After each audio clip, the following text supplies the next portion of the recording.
Hey, um, I'm a little late, a few minutes. My dog, I had to do some stuff with her, and I just it wasn't ready yet. But hopefully, see if anybody's coming in. I'm gonna do the speeches 9 and 10 today, and I don't know if y'all noticed I made a bunch of shorts. I kind of 9 and 10 today, and now I've got an echo. I don't know if y'all noticed I made a bunch of shorts. Oh, never mind. I know what it is. It's my phone. Hey, Maud, you want to come on? I mean, I'm just gonna watch comment on these videos, but you can come on if you want to. You can like watch comments and let me know if somebody says anything I need to answer any questions or anything. It's up to you. Um,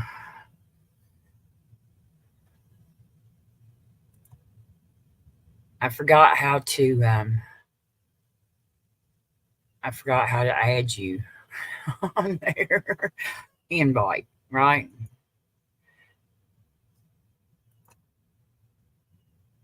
Okay.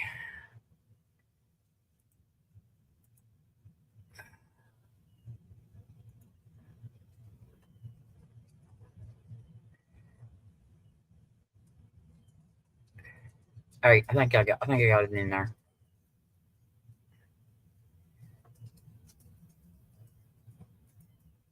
See, my dog will not be still. She's not behaving today. Anyway, I made a bunch of shorts. Um, I just figured out how to do it. I'm not very good at it, and but I made a bunch. Some about Trump and some about abortion. So anyway, I think there's about like 9 or 10 of them I made there. Kind of got crazy with it there for a minute. Okay, Mr. Maud's gonna come in and help me. So I'll have her watch the chat, and she can let me know if there's any messages, any questions, or anything. If you have any questions about any of this, let me know because I probably won't do all of these live. I'll probably do some of them. I'll do most of them recorded because it's just so much easier for me just to record them and then put them on and play them. When I get a chance. And my dog, I'm afraid my dog's gonna start acting up in a minute. I couldn't get her to go up. She needs to go sit down somewhere without aggravating me. We have, I don't know if you can hear them. We have two new kittens that are upstairs crying. They're like just got their eyes open. They were at my milk barn yesterday, and their mom had run off and left them, I guess, or something. They were like up under there, and my daughter came out there and got some formula and some bottles and brought them home. Lucky us. But they are gonna. We're finding homes for them. Please. Hope.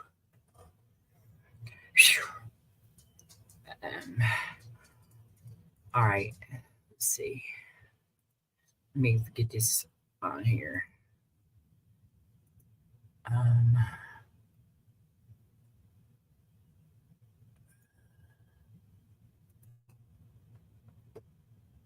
okay. Now it's ready. All right. I'm gonna have to get up and let her out. She's gonna misbehave so bad.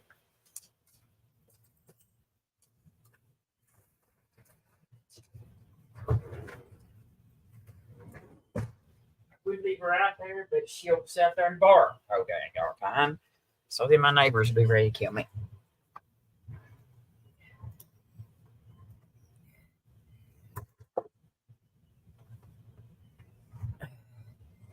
Which the court, we've got a lot of concerns about the court on some other cases that I was talking about the other day. There's more that are affecting, and then of course we had the abortion ban going in effect in Arizona.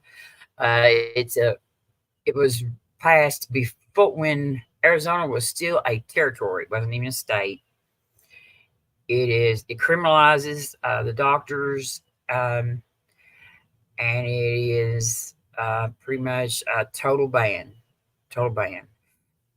And I think, though, I mean, I hate that women are going to have to live through that, but I think that they might have flipped the scales of the election by doing that right there. This is not popular with anybody. I mean, even the Republicans, it's not popular with Republicans.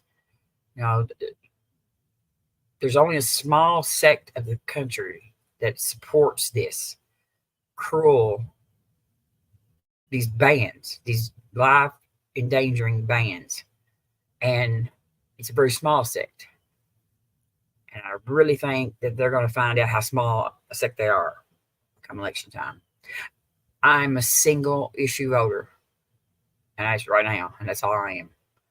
And there's a bunch of us. And it's not just women, it's men too.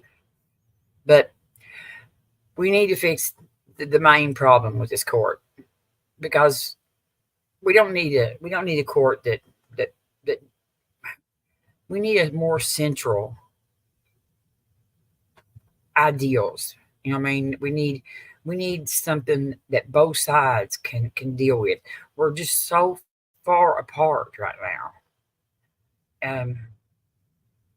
And I mean, each side probably thinks it's the other side's fault. I blame it on the conservatives. They blame it on the liberals. You know, but I mean, I used to think that the Republican Party stood for Abraham Lincoln stood for bodily autonomy. He stood for personal rights. And I don't know. I think that the party is not that they're not Abraham Lincoln's party anymore. They haven't been for a very long time. They look more like David Duke's party right now. And it's kind of scary. But okay. She says she's coming. You haven't tried to get in, have you? Will I see you? I'm so terrible at this, y'all.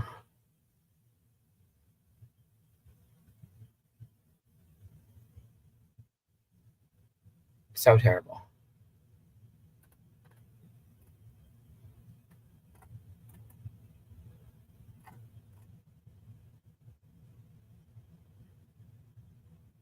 There she is. Hello. Hello? Can you hear me? You're very low. Oh. Turn your mic. Okay. Is that better? Maybe I need to move. It's better. How do I sound? You sound perfect. Okay. You sound better. Really good. You could probably go up a little higher. Okay. I'll just bring it down some. How about that? Is that better? Yeah. No? You at least want to be as loud as I am. Okay. Now is that good? Because I don't know. I don't want to be too loud. I know. Maybe a little more. Turn it up just a tad more. I don't know if we've got anybody out there watching. I don't. No, it says one, and that's probably me. I did invite Father. I did invite Father Chuck, if that's okay. Yes. What do you mean? Is that okay? Yes. I'm just making sure. Can you watch chat and stuff in case somebody does come on, and then if there's anybody's got any questions or anything, that's why I want to do a couple of these lives so they could ask questions, but the other night, I mean, everybody's probably busy doing stuff. It's Monday, so yeah. All right, you ready to start? Hey, did you have a good night? Yeah. Wait, did I have a good night last night? Yeah. Yeah, it was good. Did I talk to you last night? I mean, I don't think so. I didn't think so either. Mark streamed this morning, but it was real early this morning, kind of. Mark Reed, yeah, I seen that. Yeah, but I can't remember last night. But I can't even remember what I watched last night. I've been watching this guy Wildheart kind of spiral out of control, and he's got, like, I don't know, he has an alcohol problem or something, and he quit drinking and then he started again. So I mean, he's like streaming himself going to the hospital and throwing up, and his mom there. I mean, it's just crazy. I'm like, I'm trying to talk to him, not just like trying to. Was he on P-Town's stream there night or something? I don't think I saw him. I saw him in a chat somewhere. I mean, on a stream somewhere. Him and another guy were there. The Proverbs guys. They been on Mars. I don't watch the Proverbs guys because I'm not allowed to. I was in Sea Sciences though one night, but I don't do Proverbs. They got me muted, so if I can't talk, I'm not going to listen to them. Yeah, I don't blame you there. Hey, did you get that text I sent you earlier? I don't know. What? Oh, I sent you something good. You better look. You did? Money? Yeah. You sent me money? No, it's a picture. I wish. Yeah. Hey, Big Bad Mama's here. Yep. And that's Hello, him. Robin and Missy Maud, he said. Is it that picture? Mm-hmm. No. I was like, I said, naked? I told her. Are you naked? No, he's not. Oh wait, Chuck wants a link. Damn. Is it okay if I send? Is it okay if I send Chuck the link? I know you already said yeah, but. Yeah. I think I mean, I guess I can have more. I don't have like just the free StreamYard. Well, it hold more than. I've got 3 on right now with that one screen, so I guess it will. Yeah, I think it's up to 6. I think what I was confused about on that is I think that there's only like 2 people you can put as the manager, like, and I guess I was thinking about that because it said you can add one more person, and it was talking about the manager. Yeah, you can see it. It's in the chat, isn't it? Or yeah, I'm just gonna send him the I'll just send him the link to the stream, and then he can decide if he wants to come in or not or whatever. Big Bad Mama, you can come too if you want to. We're going to talk about the Supreme Court. I made a bunch of shorts while ago. I learned how to do it, so I was like running through them as fast as I could. I only know how to do it though, to where I can clip it off the video, and I only can get 5 seconds, and I don't know how to put any of them together. But I was pretty proud of figuring that out. Yeah, that's something that they're always recommending you do, is make shorts, because it gets your channel more views or something. I got 9 of them ago, somewhere around there, and I even put them on Facebook too, just to aggravate everybody. Yeah, I don't share. Well, I did share my YouTube channel now that I put the music on there. Oh, and I Killed Earl told me about this stream that she's like, if you like music, you'll love these people, and they're atheists, and she's like, there's not a lot of Christians over there though. But I was like, yeah, I'm a little nervous about that. But when I got over there, it was a guy that I had recognized from like Brett's show way back in the day. And he is a DJ. Channel? Yes, it is so fun over there. I had the best time. It was amazing. Yeah, let's see. Who goes over purple? What? Is purple over there? Purple rhymes with orange or Andrew. I didn't see them. I seen Stephanie Helm. Yeah, there's a bunch of them over there. Yeah. And then there was Crystal, and then the other person. Yeah. Who was the other person? I can't remember. Crystal. I see him all the time though. But Pragmatic Crystal. Yeah, but there's another Crystal person. Is our Pragmatic Crystal is every channel's like mod poster. She comes in and she posts all the links to every person that's on the stream in the chat, and says hit subscribe and like, and does all that kind of stuff, and says hi to everybody, and then off again to do another channel. I don't know how in the world we would get anything done without her. Well, they were very nice, and yes, and the guy's wife, like I remember his wife, and they were just so cute with each other. I was just like crying. It was so much fun.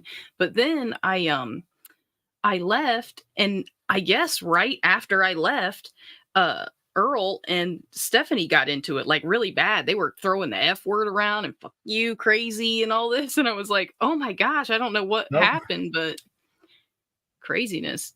I'm glad I I missed felt so that. bad. Yeah. I'm And I glad I know missed people that talk because about Stephanie all the I mean, time. yeah, I'm friends with both of them, so I'm glad I missed that. I don't like being on that kind of stuff. But Yeah, I could tell the guy that was DJing. His name is Oz, I guess. But he was pretty uncomfortable by it too. Everybody was, because they didn't know. They're not going to ban either one of them. So yeah, it was pretty. well, both those women are very strong personalities, and they each have their own views on things, and neither one of them is afraid to say what she thinks. So Yeah. that sometimes makes for kind of a complicated situation amongst people. But now, yesterday, though, on the line, like Stephanie, on the line, Stephanie works for the line channel, and sometimes she's on the trans, the trans show on Thursdays. Sometimes she's on that, and then sometimes she's like answering calls, screening calls or something. And she was screening calls yesterday, and I guess Morgan was producing, and Forrest and John Gleason were on the Godless Engineer. They were on the line as the host, and this guy called in, and they always ask your pronouns, and you don't have to give them. But I mean, when you can't see somebody's face, some people's voices, you don't want to call them. You don't. I mean, we use pronouns all the time. I don't understand why they get so torpid with pronouns. Just say, he, him. I mean, that's all you do. That's he, him. So we don't call you something other than he, him, because I'm sure if you're a man, that's what you want to be called. And he said his attack helicopter was his pronouns, and so. When they put him through there, he wanted to talk about God, but Forrest and John wouldn't ever let him talk about God. They just kept him on. He wouldn't hang up either. But he got a really good raking from Forrest and John over what he says, because Stephanie was the call screener and everything. Anyway, he was pretty good. So I talked to Stephanie last night. She was pretty excited about it, because it probably felt, as all the tags they've been under, it probably felt pretty good to have Forrest and John take care of her like that. So yeah, and see, last night it was like 2 a.m. or something, my time, when I seen her. Oh, Chuck. Yeah. Chuck's here. I did call you Chuck. Is he in the thing? Or on Yep. He's in the chat. Is he coming on? Is he coming on? Oh, I don't know. Okay. I'm gonna start this video. Is that okay? Go ahead. I'll be quiet. I'm gonna mute. All right. I don't know if you've seen these photos, Charles. This is the Supreme Court. Our Supreme Court has been captured by something similar to like the railroad barons when they took over the regulatory of the railroad. Not because they're Republicans. They're not really Republicans. They're working for corporations. We have like a money trail going to them. Groups and actually, Amy Coney Barrett, I think she is an honest justice. She's a little really far conservative for me, but she is a woman. She cares about women. She does care about women. She cares about children too. She has like 8 or 6 or 7 herself, and I like her. She follows good ethics. I think that Thomas and Alito should be impeached off the court. They both have been found pretty much, we've got them dead to rights almost, on taking huge bribes before cases that they're going to do in the court. I mean, I can't believe that anybody thinks it's okay, but I guess the impeachment has to start in the House of Representatives, and as long as they're in charge of the House of Representatives, we won't be impeaching them. And I don't think the Democrats would impeach them until they've got the numbers to impeach them, because it would just put the country through a lot of strain to try to impeach them and then it not work out. So Father Chuck said you have to get his pronouns. He said you have to get his pronouns right first. Yeah, him. I mean, it's not complicated. I mean, there's just like 2 and 3 letter words. I don't understand the problem people have with them. I mean, we've used pronouns in English language for ever since. I mean, ever since I spoke English. I mean, it don't even make no sense that people make such a big fuss about it. And that guy, if he had just gave his pronouns, his life would have been so much easier than it was before. Not like this, because Forrest really raked him over the coals for quite a while because he wouldn't hang up for some reason. I don't know. Nessa really liked it for a little while, but they anyway. This court, there's like a big money trail of stuff and everything where they've been, and they're like carrying out certain agendas for the Federalist Society. Is Leonard Leo? He is the one that's. I'm gonna go let that dog in. Leonard Leo is the one that's over the Federalist Society, and it's like just a bunch of. All it is a way for them to spend big money in our elections and our politics. There's 2 court cases that allowed this. One of them gave them unlimited the ability to put unlimited money into our politics, and the other one gave them a constitutional right to be hidden. So now they have unlimited hidden money in our politics, and that's not good. I don't care. I mean, I wouldn't want the Democrats to have that kind of stuff either. I don't think anybody should. Not because there's no people that have enough ethics to have that much power. And this is Senator Sheldon Whitehouse. He is a Democrat from the state of Rhode Island. He is very. I just love him to death. He's like he's a worker, but he's probably pretty rich or something. I don't know how rich he is, but he's been a lawyer for a long time. But he is very respectable. Like I just adore him. Actually, he's pretty cool. Can I turn this on here, or do I have to go to the other screen? You have to press it. You have to play it on your YouTube screen, wherever your YouTube is, and you can click that comment, take it down too, so we'll put your name and stuff on there. Oh man, here now you can see it, right? Yeah, I could see it before. Oh, it was little low, wasn't it? For now the 9th time to unmask the right-wing dark money scheme. Let me get up and go with the dog. To capture our Supreme Court. Oh, I need to speed it up because he's so slow. I say capture in the sense of regulatory capture and agency capture, well-known phenomenon. Today, I turn to an important tool of the scheme's apparatus, the orchestrated amicus curiae brief. So first things first, amicus, or friend of the court briefs, are an important instrument in our judicial system. They help those who aren't parties to a case to share their expertise, insight, or advocacy with the court. He talks so slow you can. I filed them myself. Friend of the court briefs are necessary and useful, usually. However, in recent years, the court has had a lot more friends than it used to.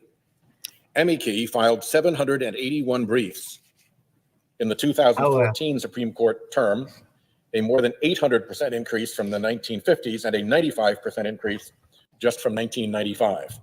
In the 2010 term, 715 amicus briefs were filed in 78 cases. By 2019, that number had swelled to 911 briefs in just 57 cases. The average number of briefs per argued case almost doubled, from 9 in 2010 to 16 in 2019.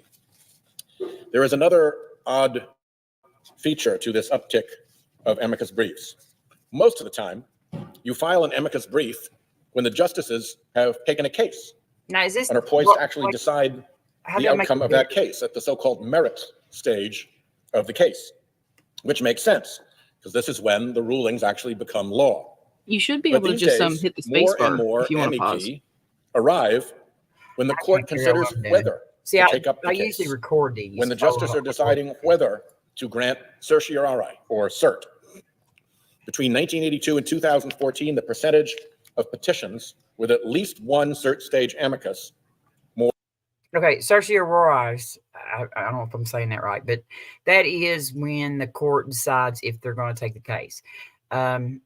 Like it goes up to the Supreme Court, and they like rule. They vote on one, and I think there has to be 4 of them that vote to take it.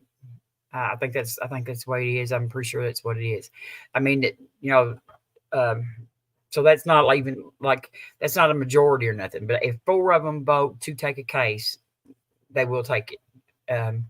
As long as they think, because the people are supposed to have standing when they bring the case, and then the Mickey briefs. I don't know if you don't know anything about courts, which I know very little, but Mickey briefs are like advice to the court from just about anybody. I mean, I could write an amici brief if I knew what I was doing and send it in.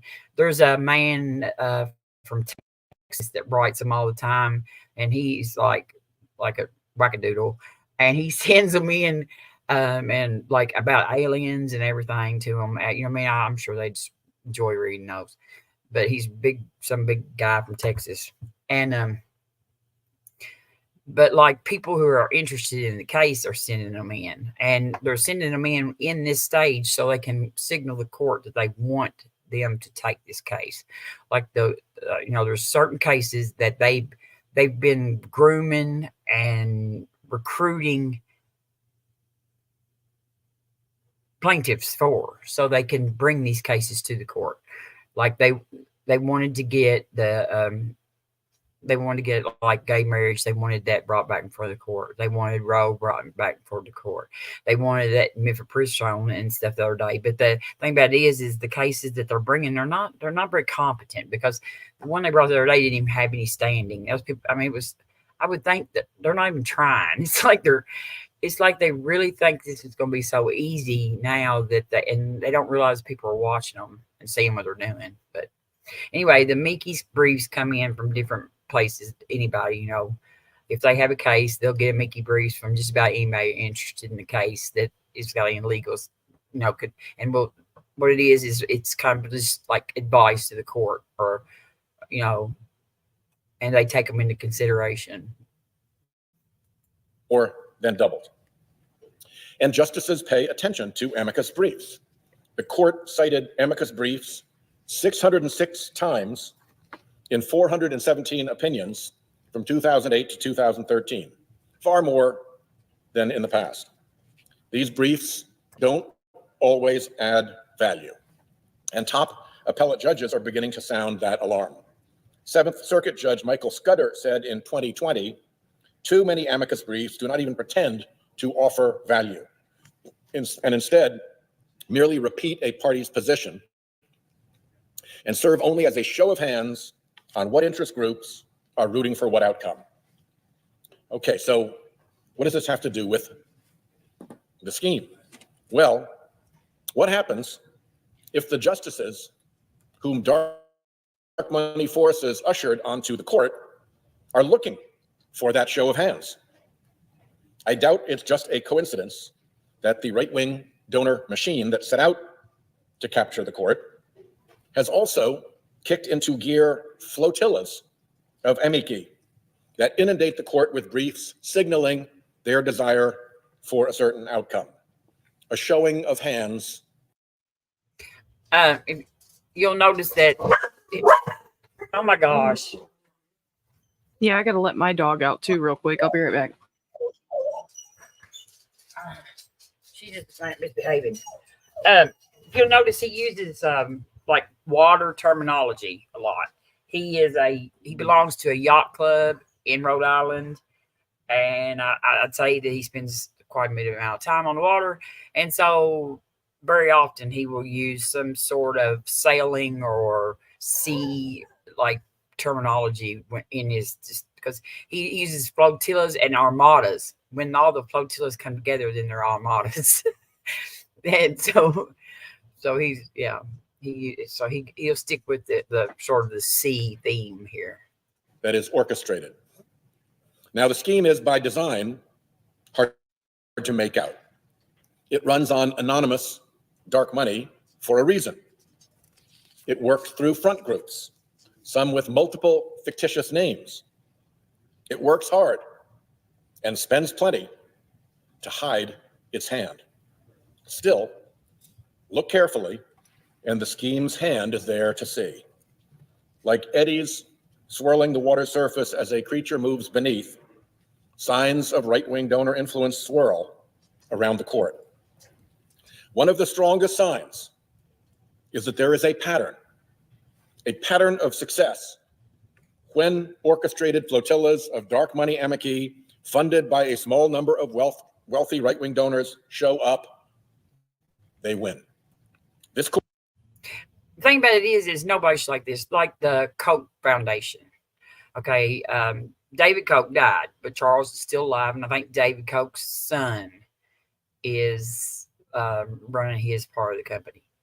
Okay, they're one of the major contributors. They are pulling the strings of the court the court. Okay, I mean, I don't know why either anybody, Republican or Democrat, would want the Kochs in charge of our politics. I mean, there's no way that these millionaires are planning anything good for us. They want Chuck to take had away. A question. Okay. It says, question for Robin. At what time does a fetus become a baby? When a baby is a born or young human, newly born or young human. That's what it says in the dictionary. But we're not going to talk about abortion right now. Yeah, what is this? That's what I thought it was about. No, this is about this. Have you not watched the other scheme things? This is something we all need to worry about. This has got nothing to do really with abortion, even though they did overturn it. That's not their main goal. That was just like sort of a bonus to the people that helped get them elected, or helped get Trump elected so he could appoint these justices. These are like big corporations,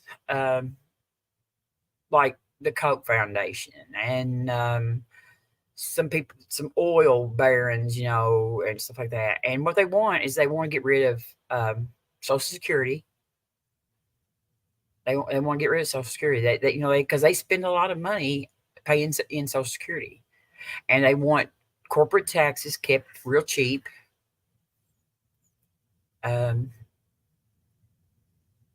I paid more taxes last year than FedEx, than Donald Trump.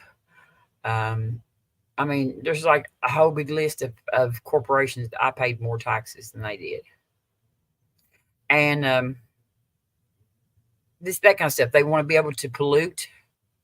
And so they want the regulators, the regulations. They want, they don't want to have to monitor their air, their pollutants in the air, the water, or none of that stuff. They don't want none of that. They don't want none of that. It costs, everything like that costs them money, and that they don't like it. And so they want just free reign so they want to have us, it's called it's not an autocracy, because it's a cryptocracy or something like that, is when corporations run your country. And this is what they're trying to do. And they pretty much, they've created abortion. They've created constitutional right to unlimited dark money, because they said that corporations are people. Corporations are people. Women aren't people, but corporations are people. I mean, it's how screwed up this budget. But nobody, Democrats or Republicans, should not. This is not about abortion at all. This is far more dark than overturning women's rights. This will affect all of us, and it'll be hard to ever get it straightened back up, because if they get the Constitution rewritten to protect themselves, then it's going to be real hard to get them out of it. It's just because they're going to have all this back, and I mean, Thomas is so crooked. He's took that Howard the Crow, his billionaire that takes care of him. I mean, and then like the next month after getting these gifts, that guy's got a case in front of the court. I mean, just blatant violations of ethics. But our Supreme Court doesn't have any ethics code. It's the only court in the whole country that does not. The highest court has no standards whatsoever, and he's trying to make them get standards. He's trying to put an ethics code on them, and the only way they'll be able to get it done is if the other federal judges eventually just throw a fit and make until they have to. But Amy Coney Barrett is for it. She actually came out and spoke for it. You can pretty much tell who's the crooked ones by the ones that don't want an ethics code put on them. The court that dark money built delivers in their favor. Exhibit A is probably the U.S. Chamber of Commerce, where the idea for this scheme first bubbled up years ago with the Powell memo.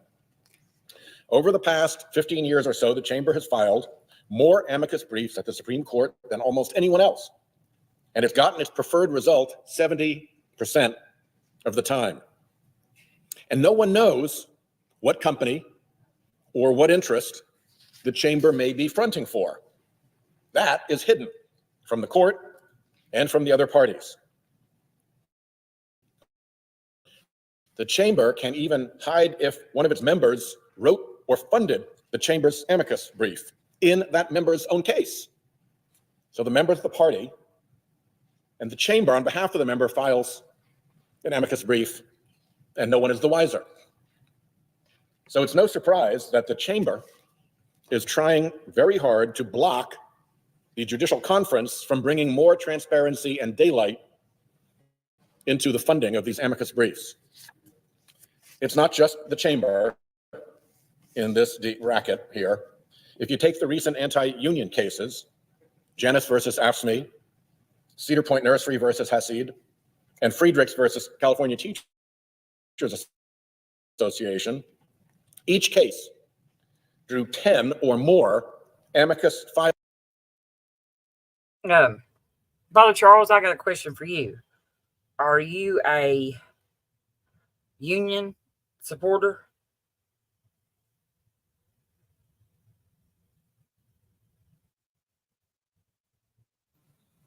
He was saying something about his taxes earlier. Yeah, I know. Okay. I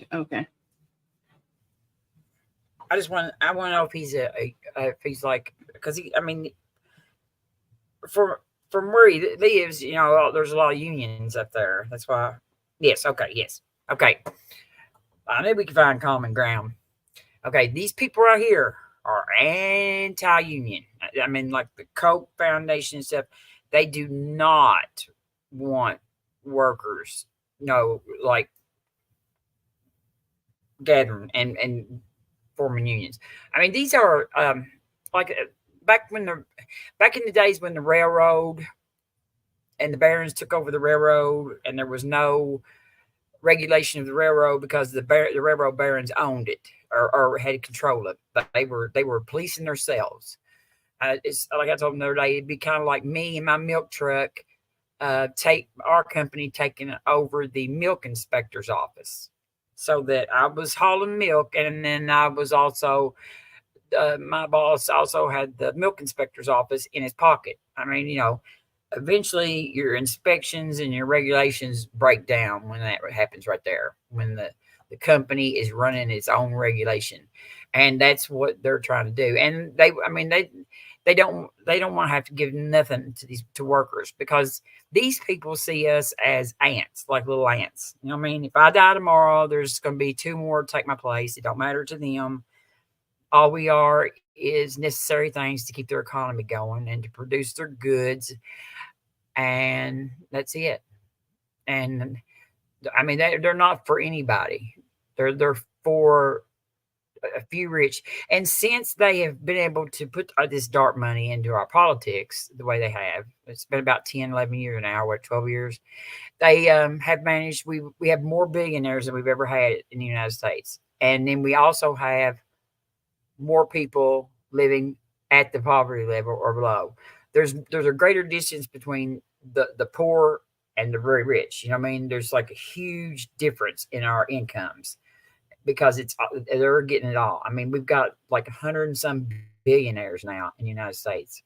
We shouldn't have any billionaires. There's nobody. I mean, we should have no billionaires. I don't think that's the American dream. That's the American dream. You're able to come over here and start a business and make your family rich, and that's not what's happening here, Miss Molly. To being rich, a billionaire. Do you know how much $1 billion? Well, how do you think they became billionaires? How do you think they became billionaires? They've had it. Well, most of these companies are like generational companies, okay? And so they just keep adding to their wealth and adding to their wealth, and they keep buying politicians and buying courts so they can add to their wealth more. I mean, these aren't people that have come up here and done honest work can build $1 billion. I mean, like Elon Musk is one of them. You know what I mean? He inherited a emerald mine from his dad. You know. Well, that's just a struggle there because I mean, you can't take it away from them. Just like if you left something for your kids, you wouldn't want. They're not paying taxes. We don't take it away from them. We fix the system though to where they cannot gouge that kind of profits off everybody. I mean, you cannot let the greedy continue to pacify their own greed. They'll never stop. They'll never get enough. And there won't be nothing. And you know, and they want to pollute the air, the water. They want us all to die. They want to sell lead paint to children. You know, I mean, you cannot let people. Our Constitution says "we the people." It does not say a thing about corporations. Not a word about corporations. In fact, at the time of the founders, a company had to file for a charter, and it was only good for a little while, and it was overseen big time because our founding fathers did not plan to give constitutional rights to corporations who take their money, all their money, and offshore somewhere and store it in offshore accounts, so they don't have to pay taxes on it and stuff. I mean, it's just, you know, they're just raping us. Well, I mean, and his court is allowing it. His court is aiding it. Beamsy's out there in the chat. Yes, I see Beamsy. Hey, Beamsy, and Gangster Ghost is here too. Yeah, right, Rod Charles. I mean, you know, the working man. I mean, you know, like after World War II, we were really regulated, Miss Maud. That World War II. We had more regulations and stuff come into effect, and we had more unions and everything. Okay. And that is when our middle class started building up. That's when the American dream was really, you know, you could get a job, you could buy a nice home in the suburbs, you could get 2 cars, you could get your kids, you know what I mean? Everybody had microwaves and TVs and stuff like that. It was a booming time for the United States, and the middle class started growing. And there wasn't that much wealth disparity between the middle class and the rich. There was, you know, it was more of a distribution of it. And workers were, you know, they had good union jobs, or, you know what I mean, and stuff like that. Or you could go to college, and college didn't cost you $500,000-$600,000 for a degree. You know what I mean? You could work. My dad went to college and worked a part-time job and played basketball every year, and never paid a dollar for college except for what he had to pay himself with his, you know, with his part-time job. And there's no way you couldn't even buy your lunch, your food money now with a part-time job while you're in court. So, you know what I mean? And so they've allowed, like, these people are the ones that want to own all the colleges and make that privatized. And they want to get rid of public schools. They want to start doing charter schools on coupons and all that kind of stuff so that they can separate the white kids and the black kids, and they don't have to fund the black kids' schools anymore. I mean, we've known that for a long time, since Brown versus Board of Education was overturned. Really? And the education system is... We're still saying they're racist. I mean, we're still saying they're racist. I mean, come on. Yeah, we are. Yeah, because they are. Well, I know you don't understand it, but I promise you that I know what I'm talking about. Okay, I promise you. I mean, you're talking about how someone feels on the inside. so you can't really know that. They don't hide this. Unless They're pretty obvious about what they're doing. They've been doing it for a long time. You can't just always go by what people say, Miss Ma. They don't always tell the truth. Now that's some of the stuff connected to these scheme donors. It's true, and both Friedrichs and Janus. Yeah, but that's some of that conspiracy stuff, like where Flat Earth comes from, the Illuminati and all that. This is what I said the other day. Pretty much what I said the other day. This is representing the anti-union plaintiffs, one that is real. And also funded and a dozen supporting MA I can't get stopped. The front groups even swapped seats, with a group representing plaintiffs in one case turning up as an amicus in the other case, and vice versa. It's a front group pea and shell game that the court, for some reason, indulges. No surprise, all of these cases delivered big wins for corporate interests out to weaken organized labor. I don't know what's going on there. Or you could look at the scheme's attack. Use your space bar. Oh, all right. So now you quit that time. Okay. This is a conspiracy, and it's one that's real. And what gets me is of all these made up conspiracies that are going around, the few that are real, none of them people are talking about. And you mean lots of people are talking about this corruption in the government. What are you gonna do? Take down the whole thing? It's gonna freaking totally ruin everything. I've got just 4 books upstairs. What are you talking about? Well, I mean, what do you, Miss Mott? You say? Miss Mott, to the right wing. This is not just me. This is not just me. This has been going on for years, and a lot of people know about it. And there's books. I've got books and books and books upstairs that are written on it by high up people. Okay, this is not just. I mean, this is not something I made up and have brought together myself. I'm just showing you the scheme speeches that he has put out here, because most people have not seen them. I mean, but there is a whole lot of people. This stuff's been around for a long time. So, but no, this has been. I mean, they passed a couple of like before the last 3 justices were put on, when they passed the Citizens United, which was there's 2 cases pretty much that kind of embedded their ability to allow the dark money in, and their ability to hide it. There's 2 cases that ruled one, and then in a few years they ruled the other one, and that kind of set their deal up. I mean, they're not really conservatives; they're crooks. They're working for those people. Clarence Thomas is one of them. He has took millions and millions of dollars in bribes for this.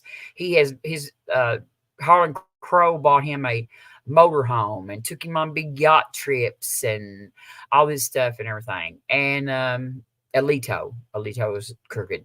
Amy Coney Barrett was groomed through the Federalist Society, but I don't really care if they get rid. I don't think they should even bring anything against Amy. I really don't. I think she's a pretty good, honest justice. I do. And Roberts probably is too. And Alito and Thomas, though. And Gorsuch, I don't know anything on Gorsuch. I mean, he's like a corporate man, but I don't think he's crooked like that. But Alito, I think we should treat everybody with the same measure. Everybody gets the same treatment. Yeah. It doesn't matter what side you're on or what you call yourself.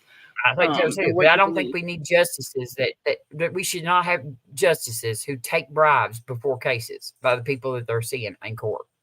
Well, I mean, did they have proof of it? Why is the guy still got a job? I mean, that doesn't make sense. We have proof of it. This is what all these. Yes, we have proof of it. But I mean, that's what I'm saying. All these speeches he's given is where he's presenting the evidence to the public. But yes, they have long things of evidence. Yes, they have a paper trail, all kinds of it. And ProPublica put out all kinds of reports on this, and the Washington Post is the one that broke this story, like on the main thing on like the front groups. I mean, we have all kinds of it, but there's nobody to do nothing. Nobody cares how crooked they are. I mean, it's bad. But I'm sure they're crooked on both sides. Yeah, well, only one side has power in this deal right here, and only one side is anti-union. Consumer Financial Protection Bureau. The CFPB has long been a target of right-wing interests. The Center for Media and Democracy reported that 16 right-wing foundations, including the Bradley Foundation and Donors Trust, had donated almost $70 million to 11 amici who opposed the Consumer Financial Protection Bureau. I did a brief in that case, an amicus brief of my own, and I put this graphic in my amicus brief as an appendix to show the court the common funding of all of these groups that purported to come in as independent, unassociated amicus filers. So here are the donors across the top: Donors Trust, Bradley Foundation, Skay Foundation, Searle Trust, Charles Koch Foundation, Kirby Foundation, and the Donner Foundation. And here are the groups that filed briefs. Every single one got money from Donors Trust, which is called the Koch brothers ATM. It's the entity that hides who the real donor is, and it just shows up as Donors Trust. Here's the Bradley Foundation, all but 1, 2, 3. Here's the Skay Foundation, all but 1, 2, 3, 4, 5, and so on. So there's an enormous amount of overlap that I was able to figure out and point out in my brief. And then the Center for Media and Democracy came through with a more complete report and did an even better job of researching that. So remember from my previous speeches how it was the Federalist Society that was home to the dark money turnstile that selected all 3 of Trump's Supreme Court appointees. 11 amici supporting the challenge to the CFPB received funding from entities that also funded the Federalist Society.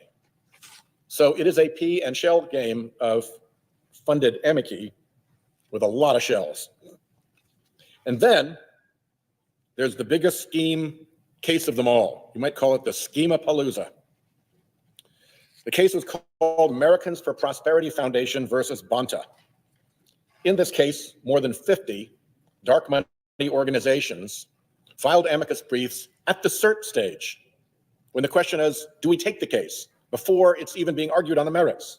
50 dark money groups appearing at the cert stage.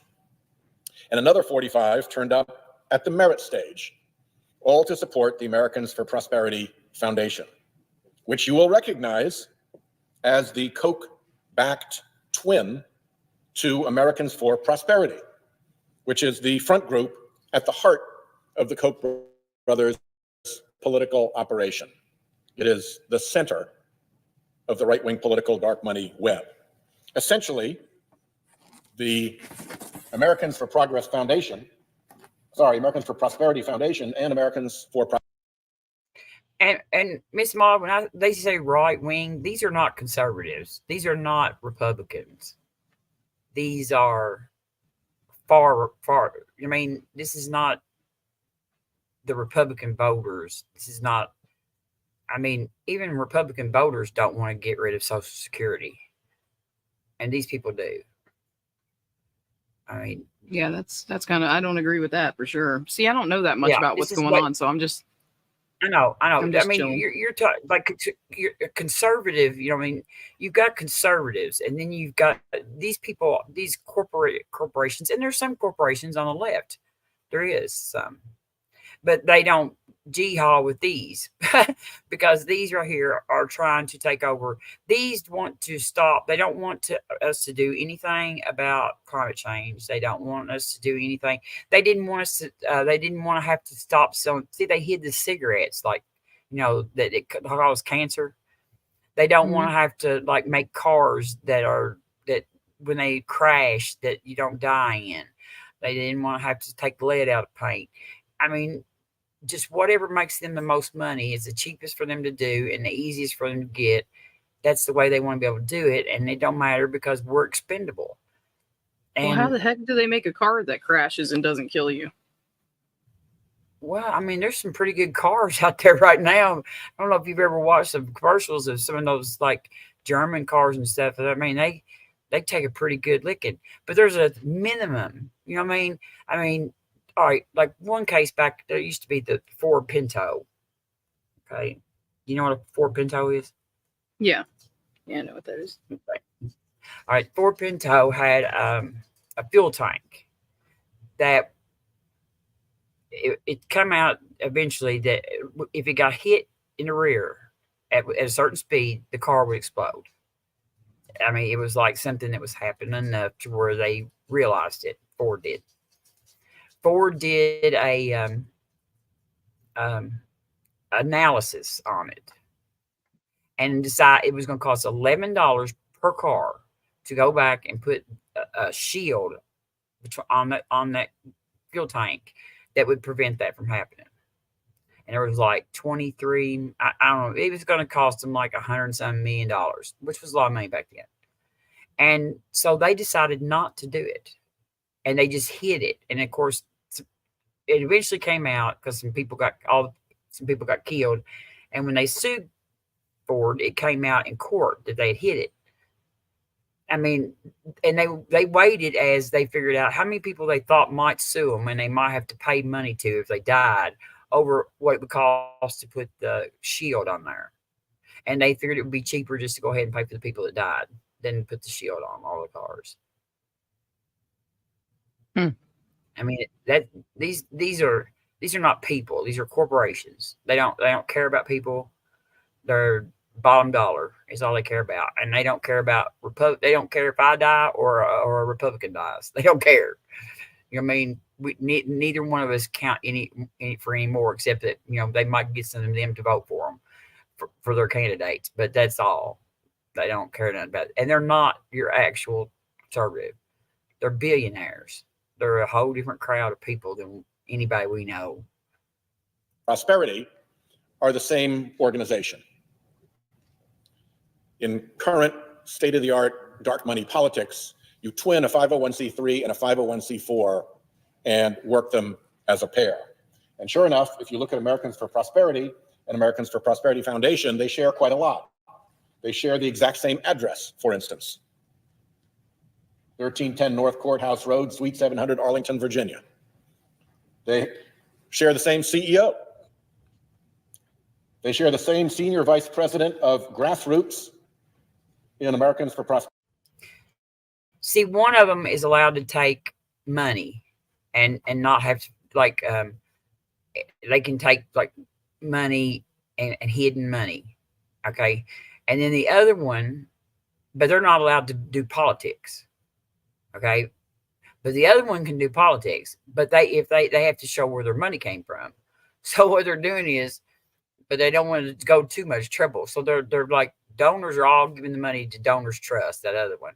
And then they give it to Americans for Prosperity. And then Americans for Prosperity donate it to the Americans for Prosperity Foundation. And so that shows up as their donor. And this one can actually spend money on politics. This one can't. It's Chuck made a couple comments. No, did you want me to read but they don't go too much trouble, though. Yeah, they don't want to go too much trouble because it's too complicated. Okay, what's it holding it? Why did hold it for review? Chuck said, if it wasn't for corporations, where would people work? And then he said, if it wasn't for corporations, who would take to court to win loss of money? Who would you take to court? I have never took nobody to court. I don't know.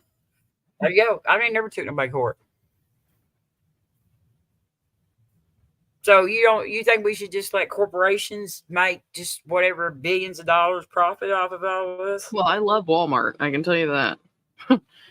I do not spend no money at Walmart. I spend absolutely no money at Walmart. I do not go in there. I would not. Well, the only other options. I know, but I don't have many options either. But they make you check yourself out. You know what I mean? And they don't even give you a discount. And I don't work there, so I don't go there anymore because I don't like doing that.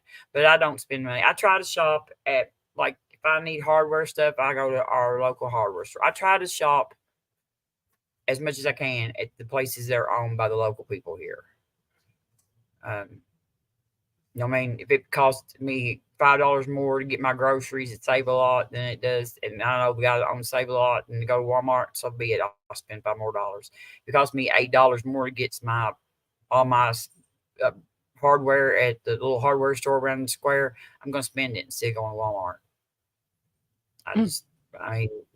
But I don't go in there ever. My daughter goes there some, but I don't. I don't have no use for them. I don't work there, and they didn't even give me they didn't send me a W-2 to file on my taxes or nothing for my work, or they don't give me no discount. When companies distribute their products like to the grocery stores in your area, they always distribute the first stuff to the top income streams. So I mean, Walmart is going to be the top, and they get all the freshest stuff, all the best of all the first of everything. Okay, they don't come from the same place, Miss Mom. I mean, they don't come from the same. All cereal comes from the same. All like brand cereals come from the same company. Really? Like if you get Kellogg's cereal, it all comes from Kellogg's. Yeah. I mean, and now I'm not talking about like Walmart brand. Obviously, that's their stuff, but they got their own, a bunch of their stuff. Yeah. But there ain't just one big truck that comes with Kellogg's cereal on it, and he goes around all the grocery stores and drops off cereal. That's not the way that grocery. Well, I don't know how they deliver it, but that's how it works, because that makes total sense. Why would you give somebody that's bringing you no money in at all, give them the best of your stuff? It gets warehoused way back before it gets here. Okay, I mean they don't, and like it gets warehoused way back before it gets here. Walmart has distribution centers. They distribute from their own distribution centers. They have to get their name brand. Their truck that comes to supply them is not the same truck that comes to my grocery store right here on my street. I obviously know that. Okay. I'm saying when they distribute the name brand products, they come from the product company, and then they bring them to wherever they're taking them. But they take them to their distribution centers. They've took several trips. They don't have nothing to do with each other, is what I'm trying to say. These here.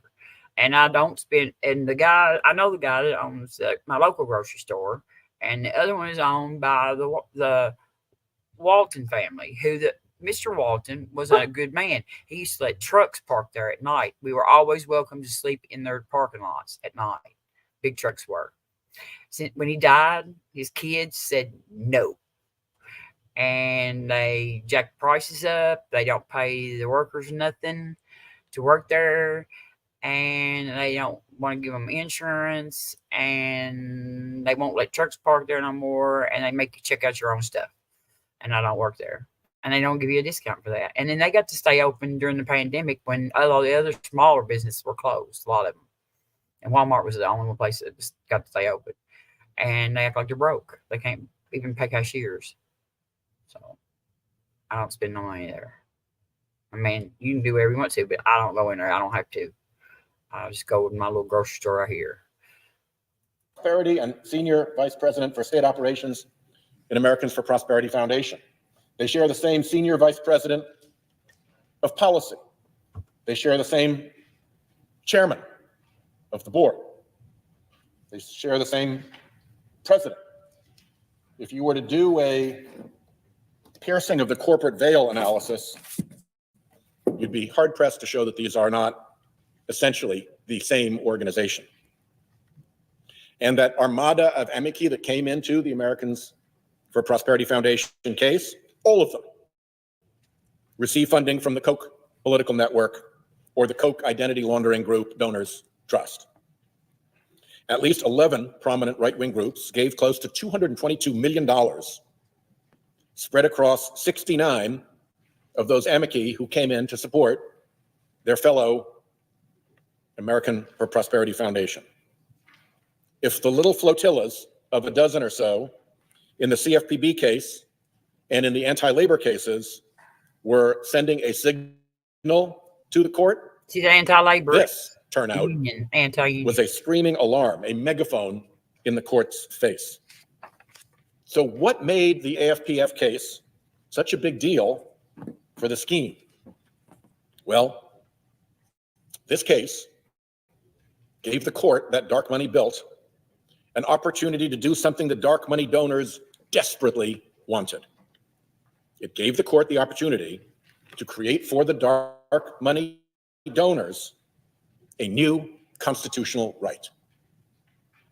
A new constitutional right to dark money, the essential political weapon for the scheme. And the court did it. The Republican justices, 6-3, did it.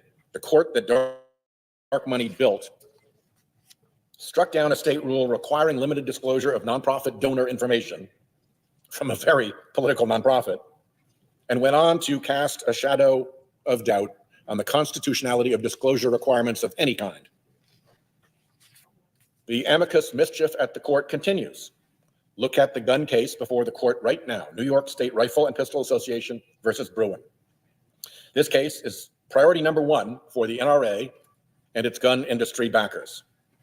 It has been a centerpiece of the scheme for a very long time to have the court create gun rights that even a Republican Congress won't give to the firearms industry. So in this case, the amicus signal flags are flying. 65 organizations filed briefs supporting the NRA affiliate that brought the challenge. At least 13 of those groups have ties to the scheme's dark money funding network.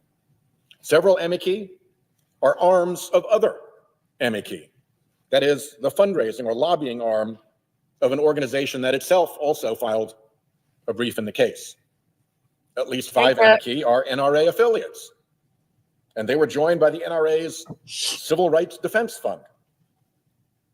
And believe it or not, thanks to leaks by Russian hackers, we have seen that the NRA paid a lawyer at one of the amicus groups hundreds of thousands of dollars to file pro-NRA briefs in this case, none of which was disclosed to the court, none of which was disclosed to the parties, none of which was disclosed to the public. It took Russian hackers to find out that the NRA was funneling money to an amicus for a brief. Well, it seems like the justices got the signal from all of those dark money funded amici. Based on questioning from the court Republicans at oral argument, this case looks almost certain to go in the scheme's favor. Pause to consider what this means. The NRA basically cloned itself to amplify its voice before the court, just as other scheme front groups have done in other cases, in wave upon orchestrated wave of amicus briefs. I mean, what I don't understand is no matter which side you're on, a corrupt Supreme Court is not something we want. I mean, you know, even with the conservatives in charge or the liberals or whatever, that's fine. That's regular politics. But a corrupt court is not good for anybody. It's not good for any regular American. A corrupt court is not, because these people are not doing stuff to help Republicans. They're not voting. They're not making rulings that are helping Republicans. They are making rulings that are helping billionaire corporations, and that's it. And you know, you can have a business and make money and still not be like trying to make sure you can kill everybody in the country. You know, you have to regulate people like this. I mean, everything that made this country great, they're tearing apart. They're tearing down. They're tearing down the unions. They're tearing down everything that, you know, I mean, our founding fathers did not give rights to corporations, and they're giving rights to corporations. I just don't see how anybody on either side can see that as good. It's not going to help none of us. And once all of this is done, we will almost have to probably another revolution to take it away from them, because they'll have everything. The people will be nothing. I mean, we are too busy fighting each other as Republicans and Democrats, right? That's why they're doing it. That's why the attack on trans people, and why we're attacking books and stuff. And because while we're fighting over that stuff, they're doing this, and we're fighting each other, and they're laughing all the way to their offshore bank account.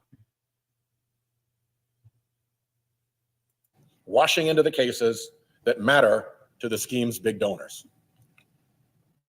And when those little orchestrated flotillas or the big orchestrated armadas show up at the court to signal what they want, they always get what they want from the dark money majority at the court. Always. Maybe not all they want always. Some groups ask for more than others. Some signal where they want the court to go in future cases, not just what they want in this case. But the response... And Father Charles, you hadn't seen these yet, but these aren't regular Republican justices either. These justices that were placed on a court were groomed through the Federalist Society for this specific thing. So, I mean, this is not like just regular Republican judges that are, I mean, we have a lot of good judges that are on the court that are Republicans on federal courts and stuff that have been involved in a whole bunch of this stuff, like the defendants and all that, that these people actually went through the Federal Society and were groomed for this specific thing. Kavanaugh, Alito, Amy Coney Barrett was there, and Gorsuch, and Roberts probably. But Thomas is real tight with him. But Thomas is the most blatant crooked one. I mean, they've got him like 4 or 5 things where he's took like yacht trips and stuff. It's just horrible. Right before and he wouldn't even recuse himself off of the cases that when they would come in front of him the next month. From the Republicans on the court that dark money built is clear. They heed the dark money signals every single time. Mr. President, our Supreme Court is awash in dark money influence, with flotillas of dark money funded front groups that don't bother to offer value, that aren't even real in the sense that they have no real business or function, that exist merely to signal their donors' desired outcomes while hiding their donors' identities.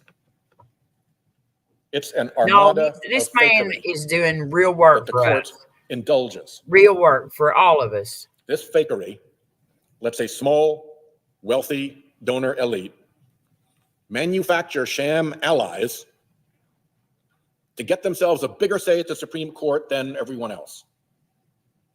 They are out to get the court to do stuff for them that Americans don't want and that Congress won't vote for. But with a captured court, they can get what they want, and they do. The American people may not be able to see all of the rot, but they can see enough to know that something is rotten over there across First Street at that court. We must, Mr. President, set it right. To be continued.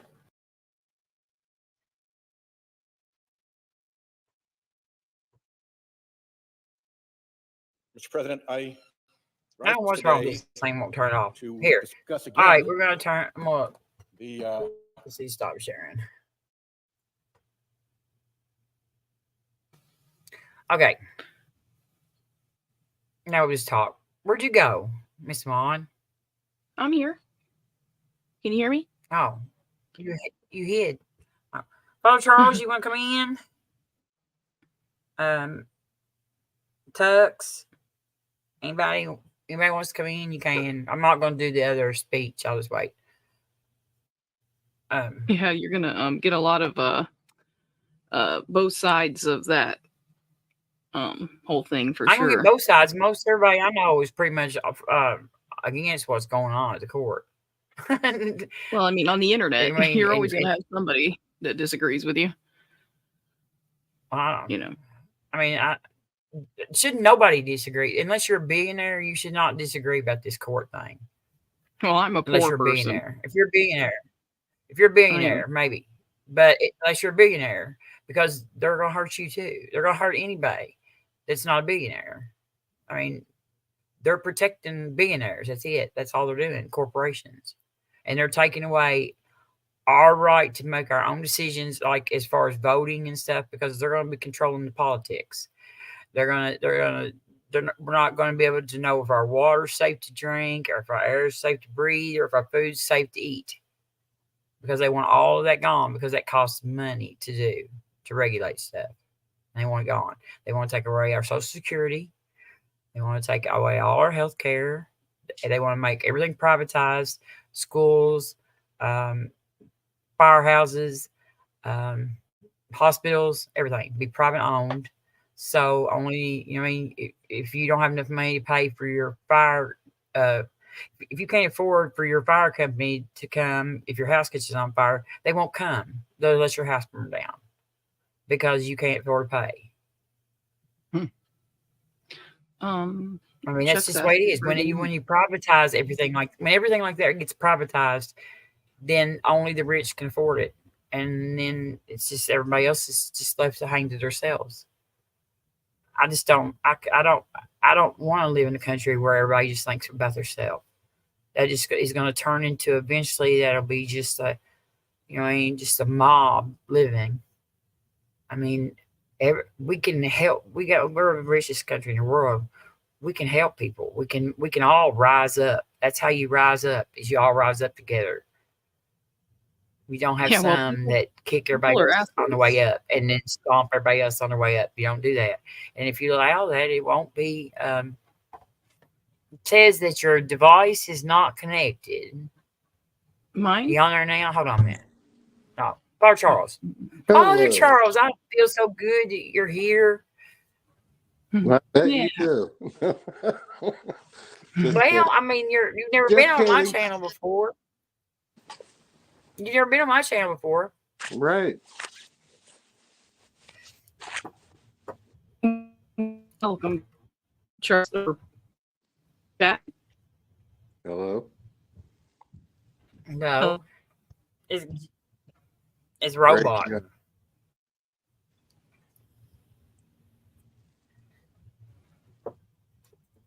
Are you there, Chuck? Can you hear us? I'm here. Okay. So how are you doing today? I have arrived. Yes. How are you doing today? Who's I'm doing good. Al. There's Al. Oh. Oh. Do y'all know Al? I've seen him in chats before. Oh, I think I've seen him on the Kentucky Atheist a couple times. I've been on. Yeah. Al is a Canadian trucker. I am a Canadian trucker. Looks like he's riding a Kentucky horse, though. No, he's not in Kentucky. I can't guarantee that one's from Kentucky. Your mic is real low, Al. Is it? That has been a problem a few times. Let me see if I can fix that. It's real low. And see did that fix it at all? No, you're still real low. Can I turn it up? You could try. Yeah, it you should. Work sometimes. Yeah, you should be able to.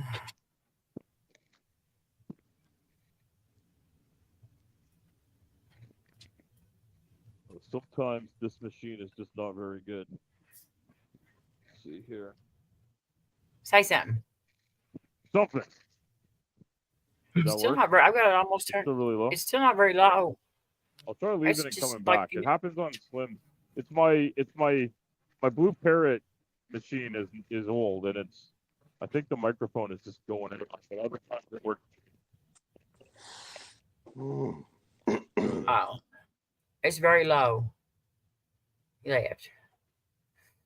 Yeah, Al is a Canadian. He drives a truck. He hauls oversized stuff. Oh, cool. Yeah, I've seen him around a little bit. Yeah, he's a nice guy. And this is Father Charles. He is a Eastern. Is that right, Father Charles? Eastern Orthodox. I'm just a fake priest and a hard priest. Oh, yeah, he's a hard priest. Yeah. He's a fat Catholic guy. Is what no. This is Father Charles. Father Charles is good as gold. And Miss Maud. Hello. Yeah, hello. I don't know if my mic's Yes. working any better now, but I'm saying hello. It's just no, I can't hardly hear you at all. It sounds like right. you're off. Well, then I will give up for today, and I'll just listen. I had a comment to make, but if you can't hear me, it's not worth making.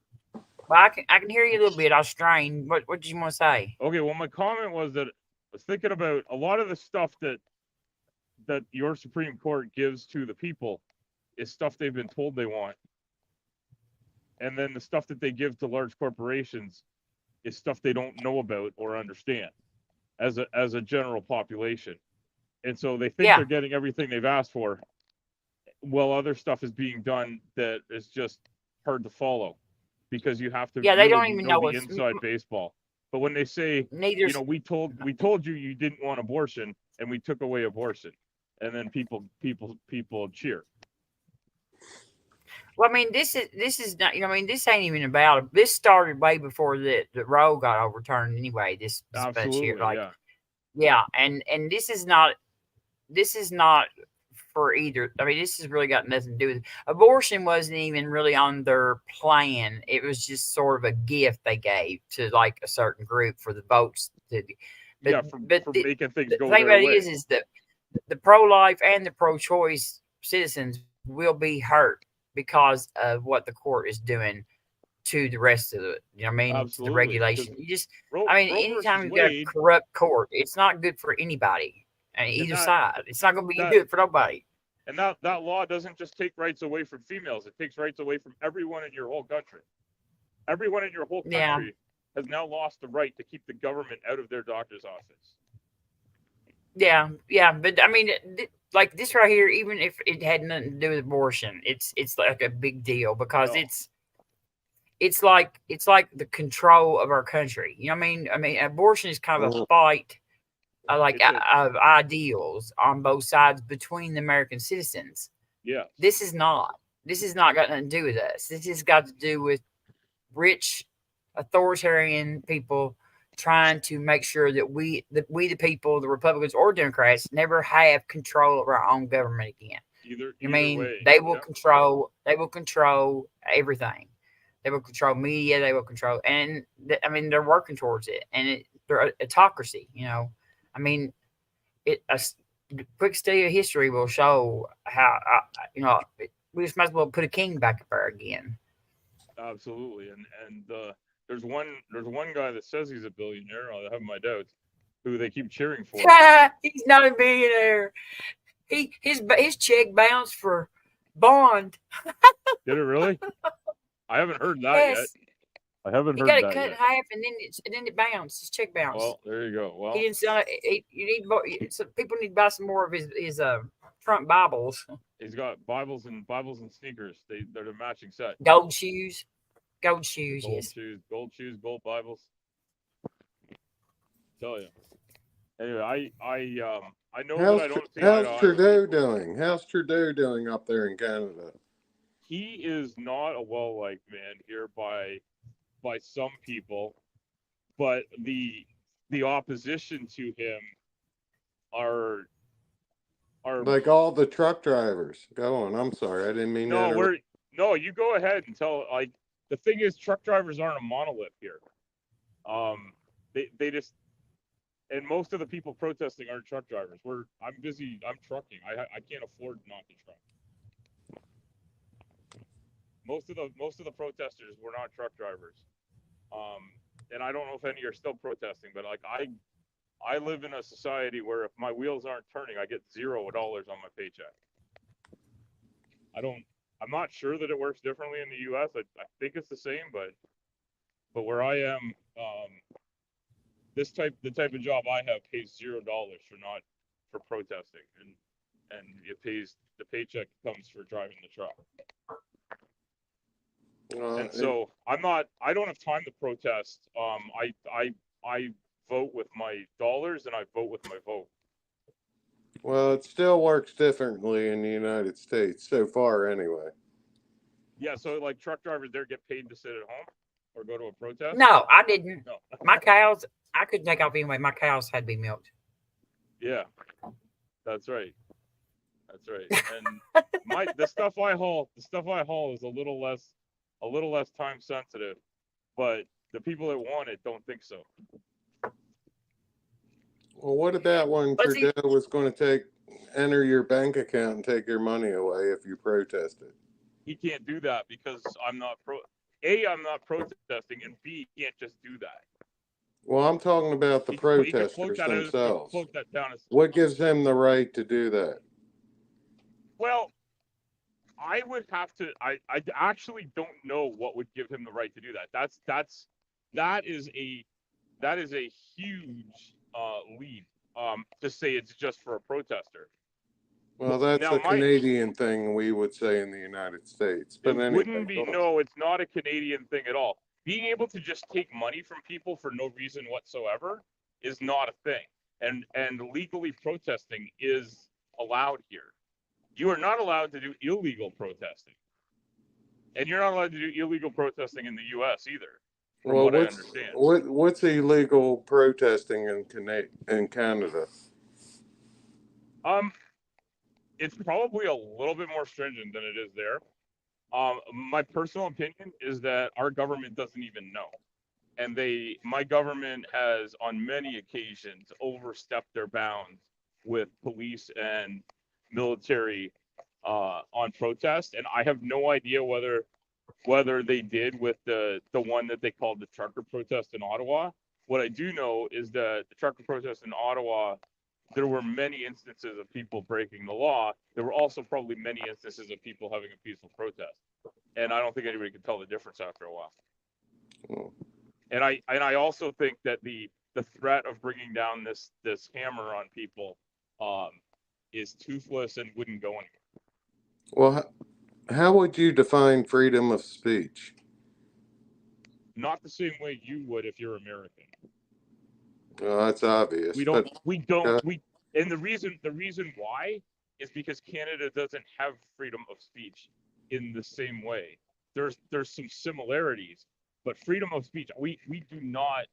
The American Constitution holds zero water in Canada. But we see that you have one, and we don't disagree with some parts of it. But our Constitution, our Charter of Rights and Freedoms, is not the same document, and it isn't written in the same language, nor was it written in the same year by the same people. And so the wording is different. But there are some things you can do in Canada that are totally legal, and there are some things you cannot do here without breaking the law. And I believe the same thing applies in the U.S. Not as far as freedom of speech in the U.S. I mean, we have it's in our Constitution, so we have the right to regress against the government. We have a right to peacefully assemble on public lands. Some places, like in cities and stuff like that, you have to get because a large protest would interfere with traffic and normal day-to-day activities of businesses and citizens. Then you have to get licenses or permits. Yeah. So the situation in Ottawa, like where they were protesting in Ottawa, I don't know exactly which building of yours it would be. That our parliamentary legislature, I don't know what that would be. It would probably be the House of Congress or your Senate. Whatever physical entities, like whatever physical edifice those are in, and the roads leading up to it. So your Capitol building, okay. So can I? But they're not allowed to get very close to it anymore because of 9/11. So okay, but what? So is it but based on what's being suggested here, as far as Canadian truckers, you should be able to pull up to the Capitol building with as many truckers, and other protesters as you want. Camp out, have bonfires, take a dump in the middle of the street, carry firearms illegally, shoot them off illegally, shoot off fireworks, and create a nuisance of yourself in the street Is that legal in the States? You're allowed to do that unfettered without a permit or any permission. And if you're not even allowed to drive this. You're not even allowed to drive a semi truck downtown Washington D.C. unless you have a delivery there. You're not allowed in the city limits. That's the case. That's the case for me, and my loads are generally oversized, so they're even more restricted. But now you can carry a gun, to certain points. You carry a gun, yes. but in Canada you can't. You can't carry a gun. But you can't enter the capital with it. But you can carry on the streets. So you couldn't go. Okay. So, but people were showing up with firearms and brandishing them. That's not something you're allowed to do here. I realize you are allowed to do that there. Like, I'm assuming from what I've seen in some states, it's normal to just carry around an AK, not an AK, sorry, an AR-15. You just throw one on your back when you grocery shop, right? There's a few people there.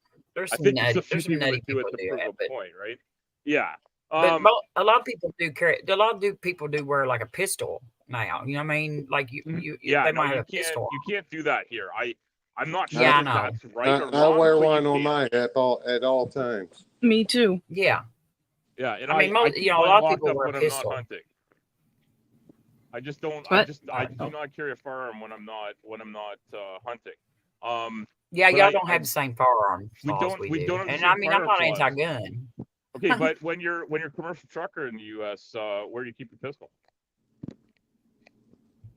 In Kentucky, in the state I live in, the state troopers will not take it away from you if you've got it laying under your seat of your truck.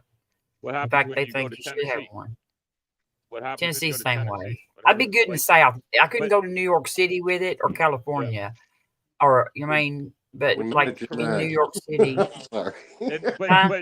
But commercial truckers in the U.S., generally speaking, are not allowed to defend themselves with a handgun, and I'm not allowed either. But I don't like. But that means that they've taken a certain group of people and they've taken away a right from them in the States, right? And people are up in arms about it. I get it. What did they take? What right did they take away? Well, the right to bear arms, right? If you're part of a militia, which most commercial truckers, I'm assuming, are part of an organized militia. I don't understand. I don't understand what you're saying. They took away the way guns? you're armed. You have the right to have guns with you all the time in the U.S. That's one of the amendments of your Constitution. And yes, so I know that. If they don't allow commercial truckers to do it legally, then they've taken a right away just from a certain group of people, just because they have a certain. They didn't take it away. It's not been taken away, but I mean, there's certain things. But most cops will not. Most cops will not say nothing about a gun in a commercial truck. They might. They might if a Canadian came over there and had one in there. But as a citizen of the United States, most of them won't. Yes, it's legal to have. Okay, I can have one in a commercial vehicle. I can have one if I have the clip in one locked box and the gun in another locked box, and they cannot be up in the passenger part of the cab, like around the driver's seat. They have to be in like the bunk area. Okay, but they're very similar. That's the law. I have to carry it. That's how I have to carry my firearms when I'm going hunting until I get to where I'm. But no cops say anything about that, except for like New York City used to have, which I think they overturned that, right, Brother Charles? Oh, I'm not sure. I mean, I think that Keller case is the one that New York City had a ban on firearms within the city limits. You could not, unless you like the citizens of New York City could get a permit to carry a firearm, but you couldn't come in from out of town and bring your your pistol or whatever in there. You're right. And look what's happened in New York City. I mean, that's been like that for years. No, it has been. You're right, but still, look what's happening. But they ruled that they couldn't do that, and so now you can. I guess you can, but it used to be that if you got caught with a gun in New York City, you got in quite a bit of trouble. Right. Because my very first solo run in my truck, my boss put a pistol in my truck and made me bring it to New York City with me, and I told him, I said I would get in more trouble for that gun than anything else. You know what I mean? I didn't want to get caught with that gun. Now, Robin, do you carry a firearm? Huh? Do you live in Kentucky? Do you carry a firearm? Okay. Not every day, but I'm not. No, I know. Now, I carry a knife. I'm going way back. All these school shootings started. If the teachers had guns on them, or people that aren't nuts carried firearms. Well, hold on, let me finish. Some teachers might want to do that, but most don't want to. If they carried a firearm, do you think these school shootings would have continued if one of these idiots were gunned down in the first part of them? I think that we should have passed some laws to where, like last year, we didn't let that Uvalde shooter, who had already been in trouble once as an underage, on his 18th birthday, he bought 2 AR-15s and 600 rounds of ammunition. Okay. And I don't see any reason. I still ain't that much ammunition. I ain't heard that. I still don't see why he should never have been able. He had violent record as a minor, but then it goes away when he turns 18. And so on his 18th birthday, he didn't, he's still old for them. He charged them guns. He bought them on credit. Yeah. So would it be unreasonable? He never even paid for the guns. You know what I mean? He went and killed all them kids. You didn't answer my question though, Robin. But I'm just saying, me and you both, neither one of us think he should have a gun, right? No, we're talking about if teachers were carrying guns to school. If teachers had a gun, you're saying he wouldn't have gone. I don't know really any teachers that want to carry guns, but now we have officers. I would agree back in my day. Now, Robin, I don't think we're too far from difference in age. When I was a young lad in high school, I could drive my pickup truck into the parking lot with 4 shotguns hanging on the back of my truck. Me too. You too? Me too. Yes. But we didn't have any school shootings either. I mean, of course you did. There was a lot more people with guns. Hello. Is that? No, it wasn't. It was. That is not why we didn't have the open was. Is that actually? But can you hear? But I'm all for them. I mean, I just don't know of any teachers that want to do that. I mean, I don't really know any. We have officers, like police officers that work at the school. Yeah, and, truancy officers. I'm sorry. Well, they're not truancy officers. They're safety officers. They're there. They're not there for truancy. They're there for they guard the door, and they don't stand there at the door all day. But they if there's any fights in the school, well, there's truancy officer is just a cop. It's the same as a cop. Well, I know, but can you hear me? I mean, these ain't really there for truancy. I can hear you. They're kind of there. I can hear you, Chuck. Like if there's a fight, I'm sorry, I got dropped when I was asking the question. Robin agreed that we both in our era we could show up at school with shotguns, whatever. We didn't carry pistols in school or nothing, but anyway, that was normal. Yeah. What changed, Robin? What changed? We didn't kill no one. What changed? Somewhere. Okay, I think when the first shooting started, it created a little wave of people who think that makes them famous. Started? I don't mean to interrupt. No, I don't. You know me. I think you do. What started the first 2 shootings? Well, I me and Tara were talking the other day about the which one is it, Tara? That one we were talking about? The 2 boys. You talking about the Colorado shooting? One? Was it Columbine? 2 boys. Columbine. Was that Columbine? Had no one ever been shot in a No, but it was like the biggest, the bigger one, and but it was but it was 2 kids that did it, right? Yeah, and they planned it and everything, and they did it. But we had their their diary or whatever and everything, and they did it to be famous, Robin, I don't mean to interrupt again. No idea. I wish I knew why. Darling, okay, all right. No, you said it. What kind of grievances could those people have? You know what I mean? It's a mentality that changed sometime. You know what I mean? And I mean, their life. I don't know. I can't imagine because it's a mentality that's hard to understand. Because what kind of grievance could they have that would warrant such a behavior? But you would agree with me that in our era, we never thought of doing anything like that. No. Yeah.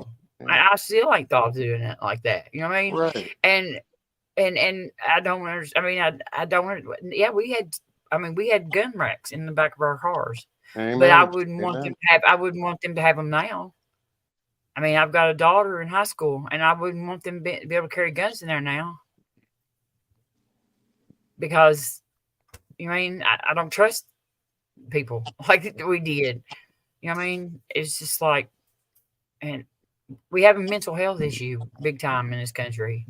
So we're going to let government decide when we can have guns. What's that got to do with government? What's that got to do with government? Well, I mean, I'm not government, but I don't want I'm not saying, darling, I'm not saying you're government, but you're for government taking away our guns. No, I'm not. Why do you think that? Why are you saying that? I have a question about that though. Like, is it reasonable? And I hope I can be heard. I'm not sure if my mic's working. Yes, I can hear you. We can hear you. You can hear me? Okay, great. So I was just, is it reasonable? Because we have a rule here. Like, if you don't have good, solid mental health, you are not allowed to own a firearm, or you may have to give it up for a time until your mental health has returned to a good state and it's been verified. Is it unreasonable? Like, do you think Americans could handle having people that are mentally unwell surrender their firearms temporarily until they're well? Well, they're implementing that in many states now. I think Robin would agree with me there. But they're implementing. But is that an unreasonable unreasonable affront on the rights of American citizens? The only way they can do it in the United States is if it is self-volunteer. Yeah, so you can't have like a doctor say this person isn't well. No, but the person can go and say, I don't feel safe with this gun. I feel like I might hurt somebody, and they can turn it in, and they have to self-identify themselves and hand it in. Okay. And then when they want to get it back, they have to come back and go through the thing. But they have to do it themselves. Right now the only laws that we have regarding guns are, and they're not even mandatory for everybody to do. They're on voluntary basis by state on red flag laws, which will, when they do a background check, when you do a background check, the red flag law will show up if you are a convicted felon or you're wanted for any kind of violent crime, or you've been convicted of any kind of violent crime or mental illness. Like well, but they don't always go on there. They have to. I would agree. I would agree with Robin there. It's true. Yeah. Yeah, the mental illness has to have been where they did something violent. Right. Right. Involved in mental illness. Just because they go to a psychiatrist don't mean it shows up on their thing. Right. But some states won't do the red flag laws and the background checks. And we did have, until yesterday, we had a loophole to where, because most gun dealers have to have licenses, and every gun they sell is tracked, so that if they sell a gun without a background check and they let somebody buy it, and then something happens, a crime was committed with that gun, then that dealer is in trouble because they sold it without running the background check. But at gun shows, you can get around that through a loophole, because when they set up the law, it didn't set. But yesterday the loophole closed on the gun shows. So the vendors at the gun shows now will be required to be licensed, just like every other gun vendor. They can still get a license. They just can't sell without a license. And there was a lot of illegal guns that were used in a lot of crimes and stuff that were bought at gun shows. So actually a lot of the criminal guns that are used in crimes are sold through gun shows because they didn't have to get background check. So that's actually a good law, because that will close off some of the guns that were being used to commit crimes. I mean, because that's where the people that wanted to commit crimes with them were going and buying them at that. I mean, if you were a law-abiding citizen, you didn't have to go to a gun show to buy a gun. You could go to any gun vendor and go through a background check and get your gun, and not have a bit of problem with it. Only the criminals had to go buy a gun that wasn't background check. So, right, Brother Charles? Yeah, I agree. I mean, I don't want to take away your guns. I don't know why you think I want to take away guns. There ain't no one taking my guns away. I mean, why do you think that? You think as I vote Democrat that I'm just automatically don't like guns? If you go far enough left, all the guns come back. I guess I did. I guess I did, Robin. I guess I did. I mean, I live in Kentucky. I'm not anti Second Amendment. Well, I don't think that's why I was really AR-15s. scared. You live in Kentucky and want to take away guns? Yeah.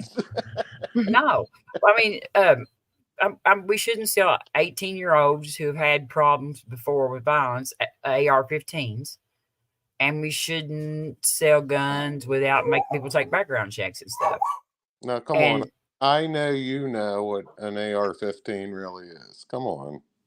I mean, it's a hunting rifle, Robin. Come on. I don't even care if they sell AR-15s. I just don't want them selling them to 18-year-old boys who have never owned a weapon before, just turned 18 and have violent past. Yeah, but we send our 18-year-olds off to war if need be, don't we? Amen. Well, I know, but amen. Good point. Sorry. Well, yeah. Well, what's that? What does that mean, though, Mr. Maud? I know we do. I don't agree with that either. But I mean, what does that have to do with selling that kid gun? You think we should sell 18-year-old boys that have mental health issues guns on their 18th birthday? Well, we put M16s in their hands. Go ahead. I don't think we ought to send any kids that 18 years old off to war. I think we ought to send all the old white guys that are in daggone Congress off to war. We probably wouldn't have near war. Well, send me first. No. I'm an old white guy. You ain't in Congress. You ain't in Congress. But I'm an old white guy. No. Mitch McConnell. We should send Mitch McConnell. He's my uncle.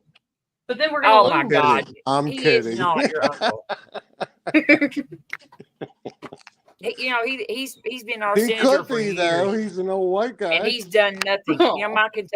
My state has like one of the highest child poverty rates. It has the highest teen pregnancy rate.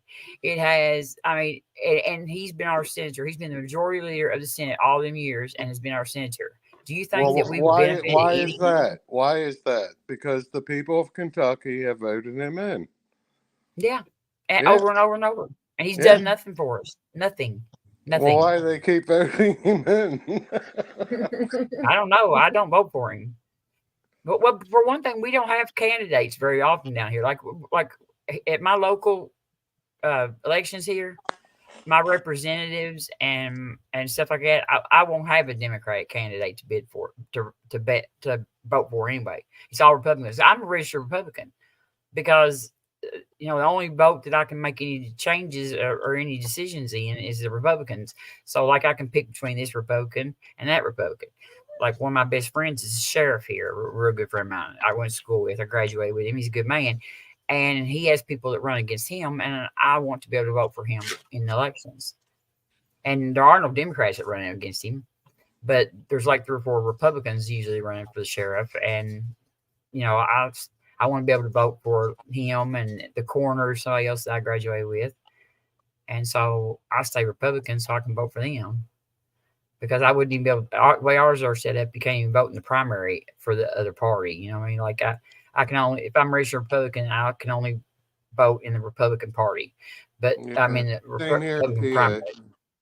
Yeah, but now when we get to this general election, I'll be able to vote for, either one. You know what I'm saying? Right. Yeah, here too. But like we're getting ready to have our primary, and I guess everybody's out but Trump. So, there's nobody in the Republican Party to vote for but Trump. Nikki Haley's already out. DeSantis is out. And what? Does it scare you Trump might be president again? No, he's not going to be president. No. All the polls say is so far. Long way to. I don't care what the polls say. I have confidence in my fellow Americans. I have confidence in him. That's what happened in what, 16? Everyone ignored. I don't know. I voted for Trump in 16. Actually, no, so did I. Yeah. Yeah. I mean, I just makes me sick to my stomach to say that, but I did. But I didn't vote for him in 2020, and I would. I'm not. I can't even say what I think about Trump on here. Well, because at least you're honest, Robin. Most Homeland people. Security. Most Homeland people Security would probably come after admitted to that. Homeland Security would probably come after me. But he won't win. Well, I guess we'll have to wait and see.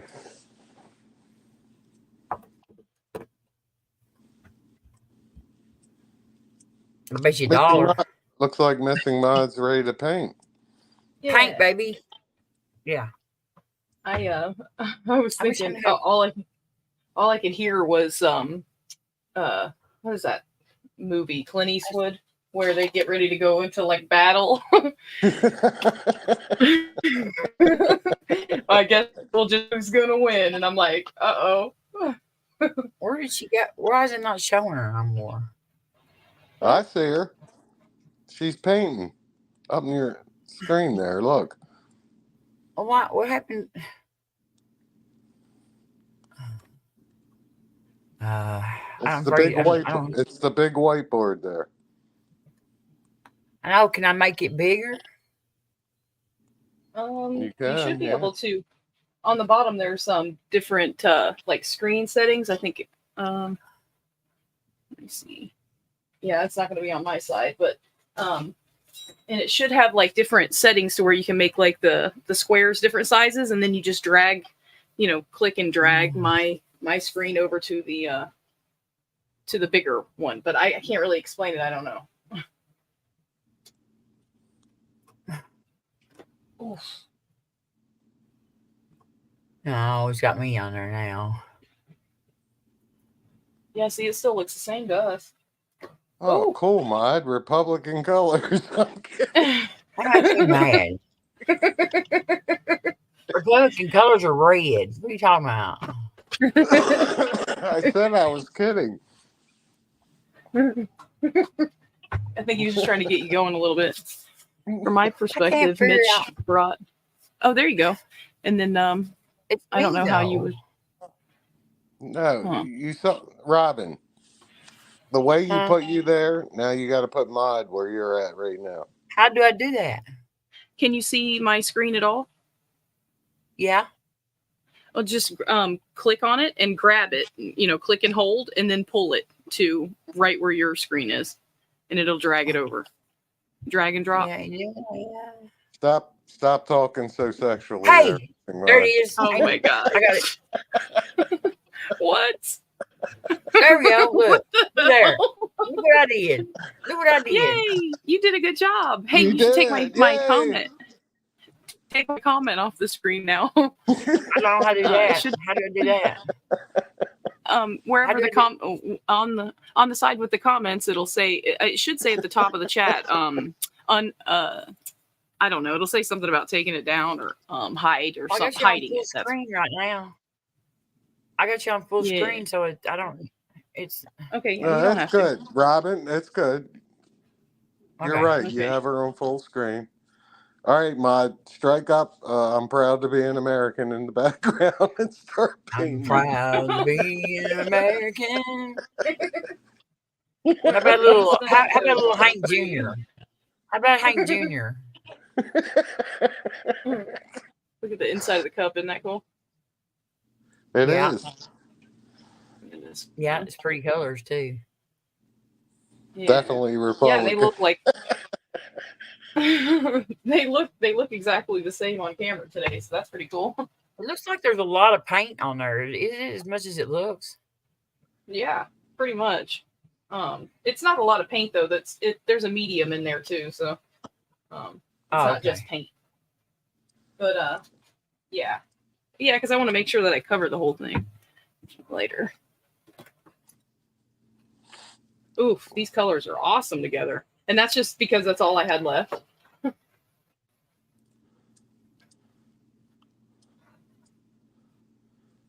It's a good thing no Democrat colors are in there. It's blue. Oh, It is Democrat colors. It's blue. Blue. Ooh, you're gonna get in trouble. I ain't gonna play no TGM. I'm having too much fun here in PA. Look, he's listening to me give Christians down the road for months. So I guess I'll let him talk some shit about Democrats. And I'm not even a Democrat, he pretty much really. I'm registered, not he pretty registered much does what he wants anyway. I don't even know what I don't even know. He must have got that from you. Or I got it from him. One of the two. Probably from me, though.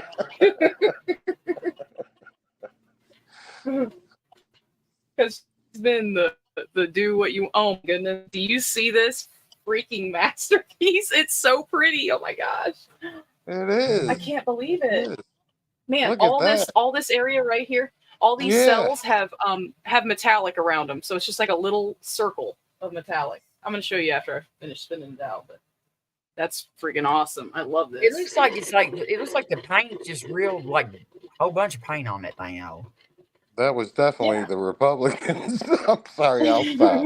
You're going to get in trouble now. And I can't stop. Yeah, right. You're worried about getting in trouble, ain't you, Father Charles? No, hell no. Scared dead. I think he's trying to. He's like, let's go see what trouble we could start over here. I listened to you the other day on when they were playing that thing. I just caught the tail end of it, Father Charles, when you were debating one of them guys, and you pinned him up on that age of accountability thing, right? And that was hilarious listening to you because you nailed him right. He just walked right in that. Yeah. Man, this is so good. It came out so good. Yeah, it did. That's beautiful. Looks like a snake. Seriously. No Republican jokes or comments. That's great, man. The way it turned out. Oh, I don't want to go through that area again because look at that pretty blue line I just made. It looks like a snake playing up in the middle of it. Man, that is amazing. It is really good. Like, now, I love this. Mod, stop mentioning blue lines, darling. Why? Well, are blue lines bad? Well, that's when you support the police. Oh. Look. You see the metallic in there? No, yeah. No, it is. It's awesome the way it turned out. Seriously. No more jokes from Father Charles here. Can I have that one? Yeah. I love this one. It's so good. Yeah, it really turned out awesome. Yeah.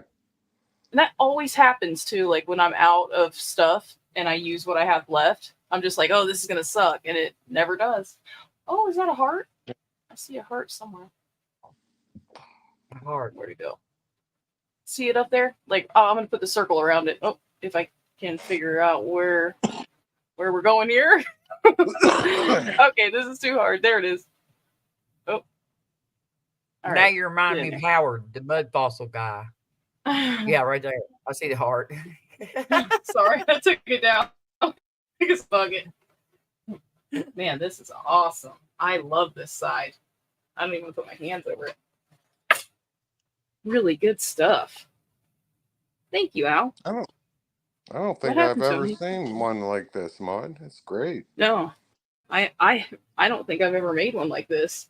It's always yellow and purple. They just make everything better to me. But you don't have to get me, guys. No. I want to. I want you to have the one. I want people to have ones that they want. You know, I'm just glad that I'm seeing it right now. If it looks that good, you should send it to Father Charles, or you should auction it. To buy more paint. I do need to do that because I am totally out of paint. But I have a whole room full of paintings. I don't need another one. And then I'm making more and more and more because I've just been painting away. But it's fun and it's relieves my stress, and everybody likes it. So it looks like 3D, don't it, Father Charles? Like it looks like it's off the It looks like it's material or something. Like it's dimensional. Yeah, definitely off the charts. Yeah. Oh. Man, it's really good. I love the color collection, and this area right there is so good. Gorgeous. I might come to Florida and get that myself. Oh, that would be so cool. And then we could rub it in Big Bad Mama's face. Because he does that whenever he goes and visits people. Oh, sorry, Gigi, I didn't see you. Logan. That's all right. Hey, how Logan. are you? All right. I don't really know what I'm doing either. So you're doing awesome. So hold on. Except for that comment still up there, though.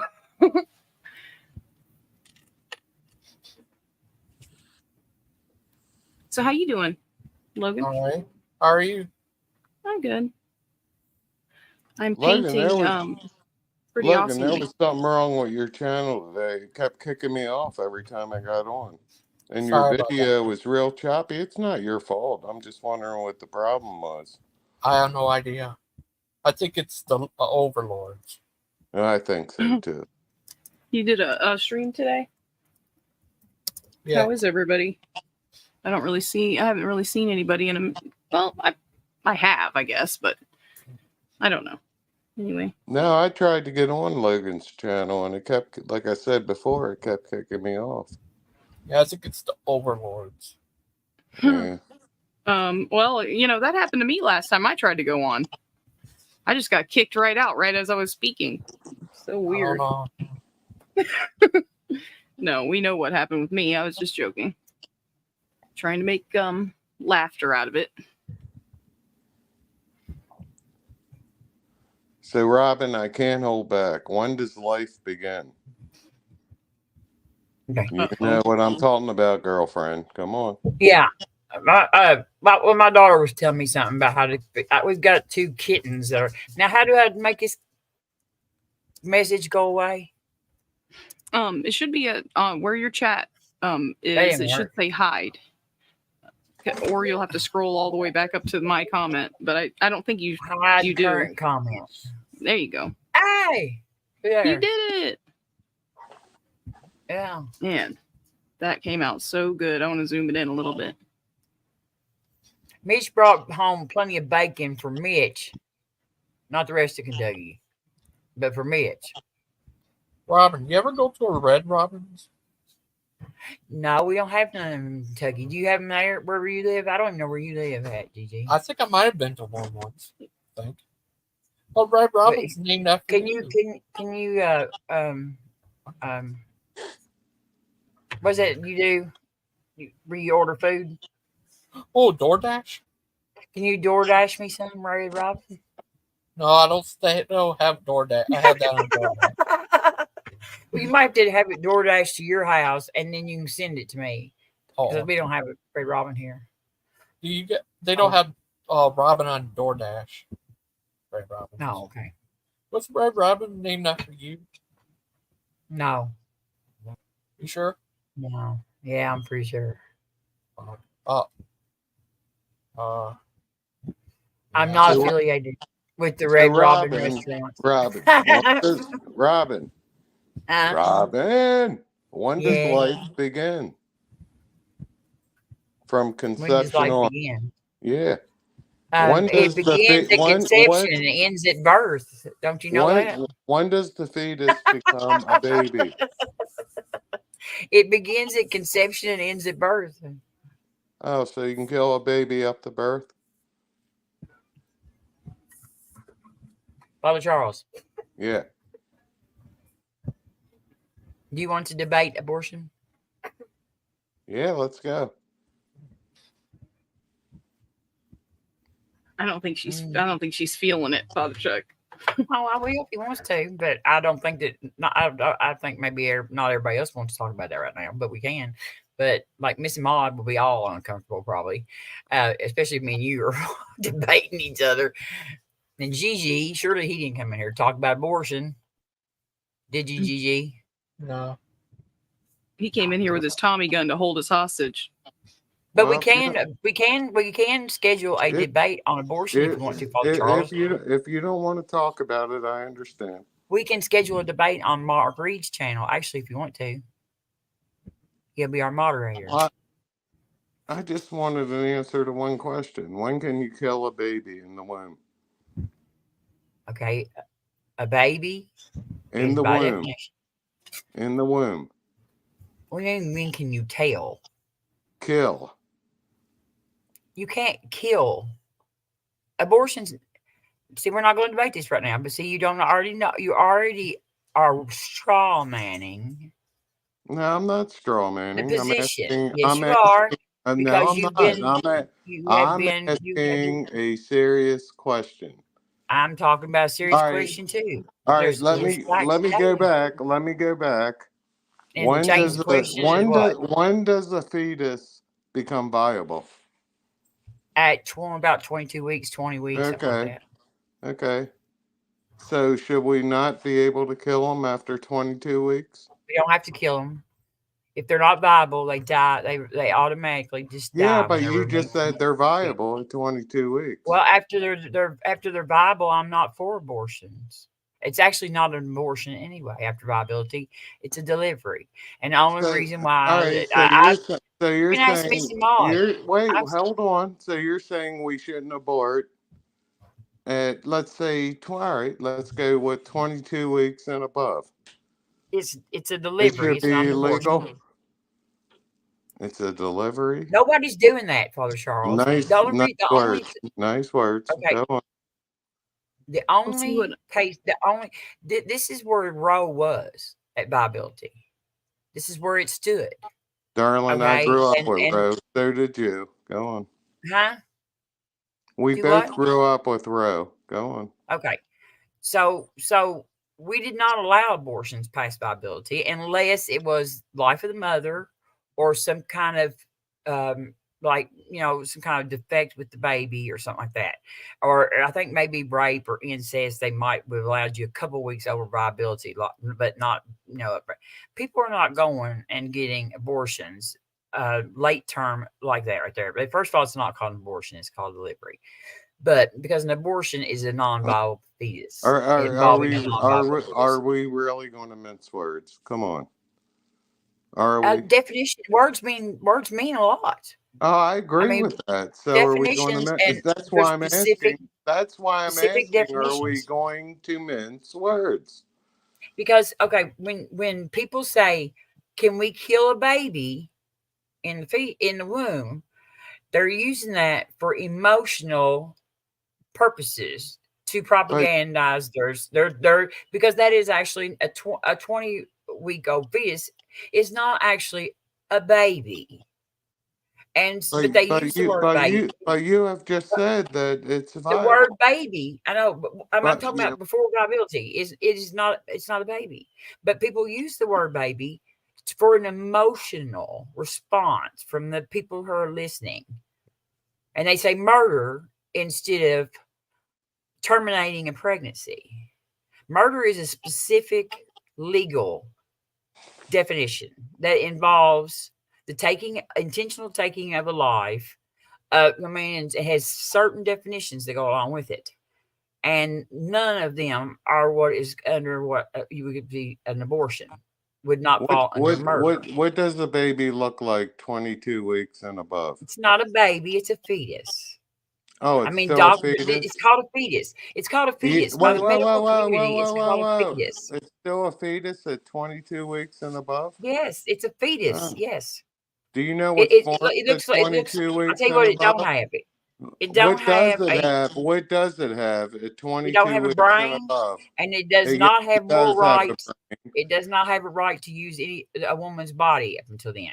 Okay, and I still don't think it has a right to the woman's body after viability, but I think it has rights once it reaches viability, because we will have after viability, something has to kill it. You know what I mean? If the woman terminates the pregnancy, the baby has to be, terminated. Okay, and so to me, it has rights. So I think we should use our ingenuity that we have the capabilities of doing and create artificial wombs to gestate these children in, because they become the state's responsibility, actually, after viability, if the woman does own. But we still should not make women have them. But we should, I think that they should have to go ahead and carry them right now until we get the womb thing figured out. But once they reach viability, I believe they have rights, some rights. They still don't have a right to another person's body. Nobody does. And once the baby is born, the baby will no longer have the right to use its mother's body. The mother could let the baby die from needing a blood transfusion, and she cannot be criminally charged. Well, because once it's born, it loses all the special rights that we're granting it as a fetus, and we're granting the law. The bodily autonomy says that nobody can force you to allow your body, like they can't take you and hook you up and take blood from you physically. They cannot force you to donate blood. Robin, the government cannot force you. Wait a minute, I'm talking. All right, go on. The government cannot force you to give blood. They cannot force you to donate organs. They cannot. That's bodily autonomy. They cannot force you. I don't care if the president of the United States is laying there bleeding to death and you've got their blood type. They can't force you to give blood. If it's your child, they can't force you to give blood or organs. Okay, so the only time that we allow, other than we allow when we lock people up in prison, we take away their bodily autonomy, and that's because they broke social contract, and so that's part. That's part of the reason when you break the social contract and have to go to jail. That's part of losing your bodily autonomy. Okay, and then sometimes mental issues, if they are a danger to society or a danger to themselves, we will restrict their bodily autonomy. Other than that, that's only two reasons really that we do that. And we don't, we don't restrict bodily autonomy nowhere else. We do not. They do. Like I said, if my daughter was in, something happened to her right now and she needed one of my kidneys, if I didn't want to give it to her, I wouldn't have to. And and if she died, they couldn't charge me with it. And if a woman gives birth to a baby, when she gives birth, if she doesn't want that child, she can give it up as soon as it's born. She's not required to keep it. Now, if she takes it home as if she's going to take care of it, then she is agreeing to the contract of taking care of the infant. That's part of it. If you walk out of the hospital with it, like you're going to take care of it like a regular parent, then you are taking responsibility for it when you take it home with you. But you can, at the hospital, you can say, I don't want it, and they will not make you take it. And we're granting. So wait a minute. When does the baby I'm not done yet. rights? I'm not done yet. I'm not done yet. Okay. So once an infant is born, it no longer can get without the mother's permission. It can no longer has any kind of rights to any of her organs or her body. Okay. But a fetus who is pre-viability, you don't have to kill it. If it is removed from the uterus, it will die. It will expire. That's just because it's not viable to live on its own. Okay. We are granting special rights that nobody else has, and that fetus will no longer have once it's born and is a baby. It will not have that right anymore. We're granting special rights to a fetus and taking away women's bodily autonomy when nobody else has to give up their bodily autonomy for any just random reason. Just because I'm the one that can give birth, then it's not right. It's not right. It's not right. And it's not murder of a baby. Well, it is termination of a pregnancy. And if you force women to deliver children, stay pregnant, it's dangerous to their lives.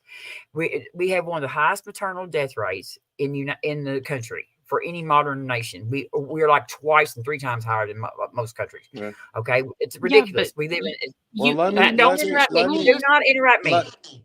Don't interrupt me. Robin, you're making so many points. We can't keep up. I got to slow I'm going to talk to you. I'm not arguing with both y'all. I'm not making points for y'all. I'm not arguing either. I'll let you talk unfettered when I get done. Robin, I need to slow this down so I understand.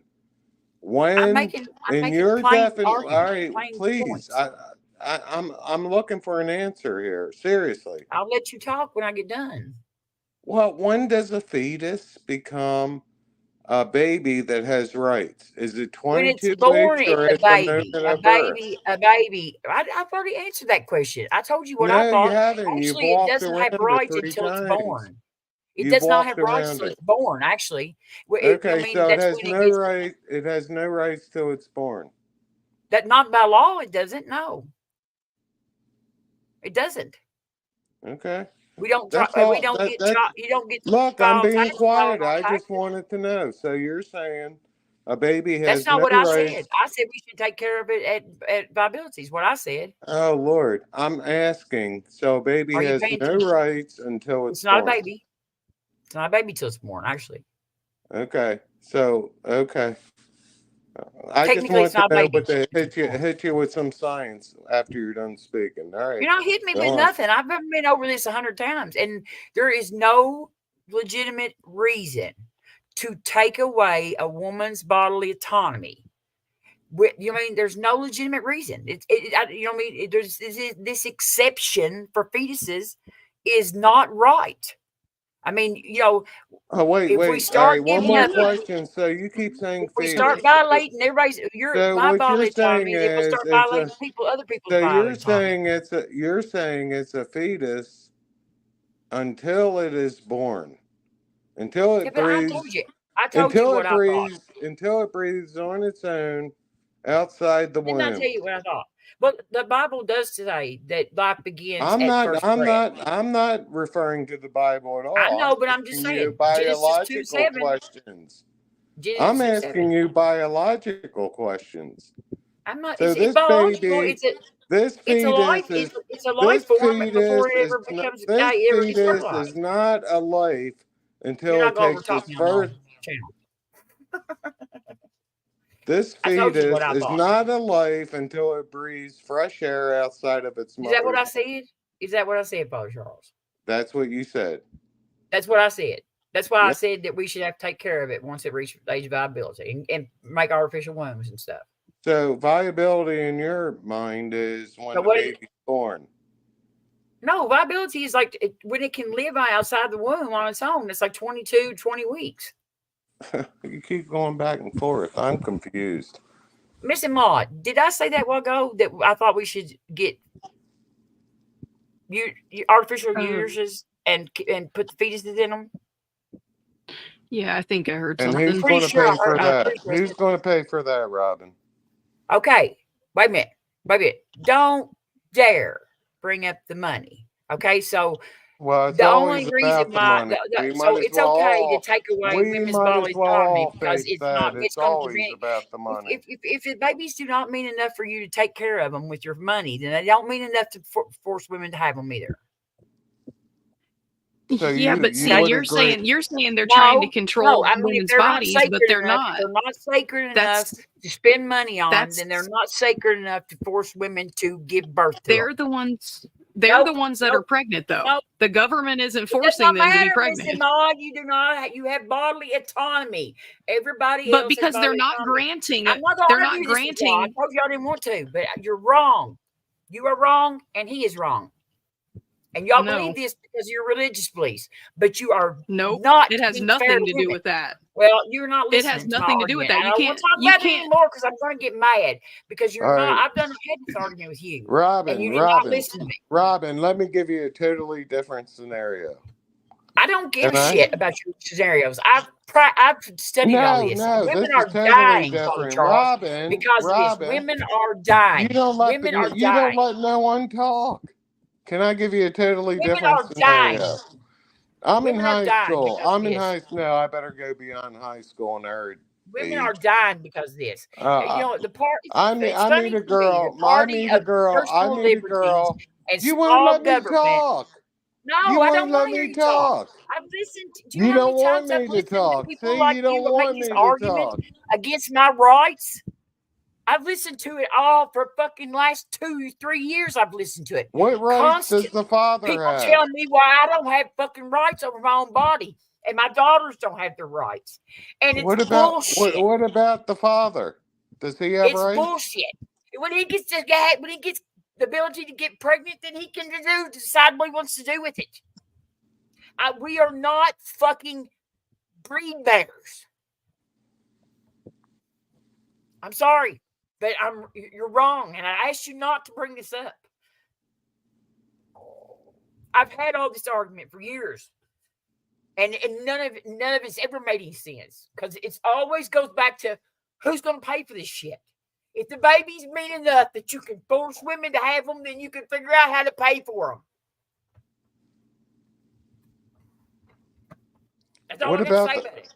What about the father? There's no what abouts. What about the father that wants to have the child that do you believe in rights or do you not, Father Charles? Do you believe in rights? Yeah, how about my right to own a gun? How about do you my think right there's to any see reason why they should be able How to come about and my tell you right can't own to a gun? see a woman Do that you have any reason why you should not be able to own your gun? Huh? You wouldn't let me talk. Is there any good reason why they should be able to come and violate your Second Amendment right? You wouldn't let me talk, Robin. Answer the question. I didn't hear your question because you were screaming so much. Is there any valid reason why they should be able to come and violate your Second Amendment right to own a firearm? No. Okay. None. Thank you. You either have rights or you don't. You don't make exceptions for them. You don't bleed the lines over and shade the lines out. You either have the rights or you don't have the rights. If you don't have the rights, you don't have them. If you have them, they have to be full rights. I mean, they have to be all the time the same. We do not violate people's bodily autonomy for no reason. Unless it's, one of the putting them in prison, and it's because they broke there has to be rights. And people's rights should not depend on who somebody else thinks has a right to rights and who don't.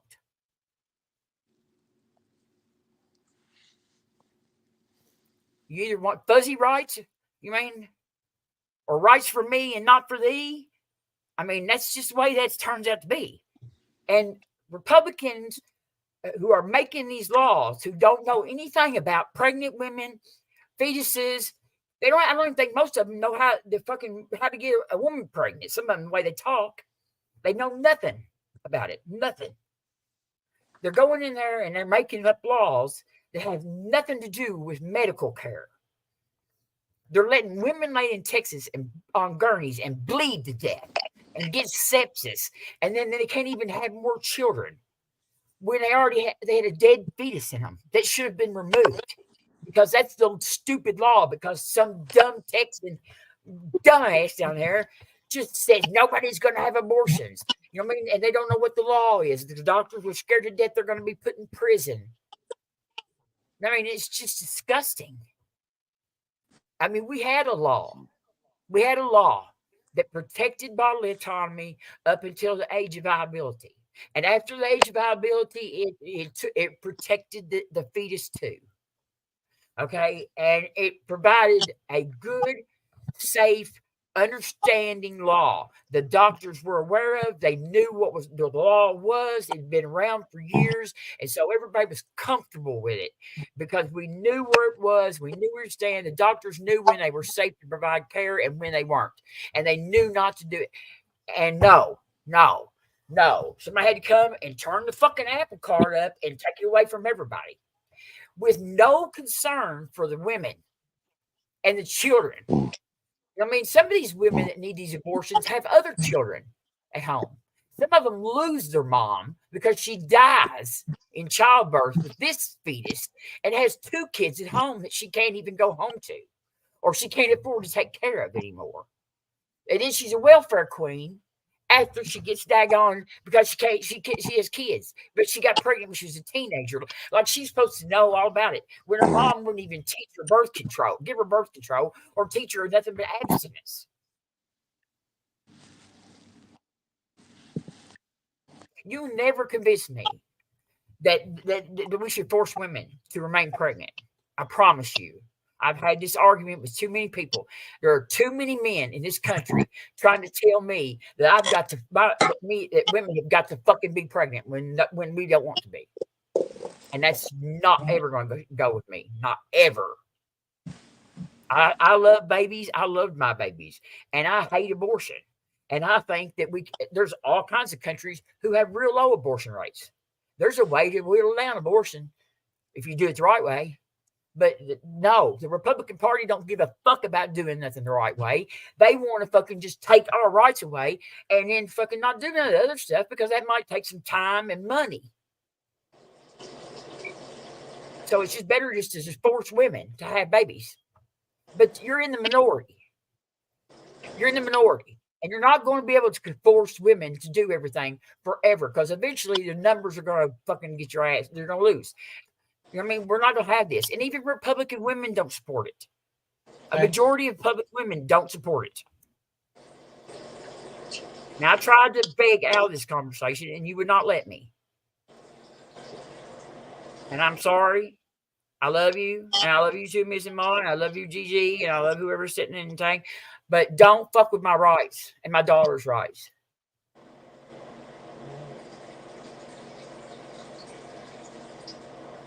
The Mission Mall's gone, I guess.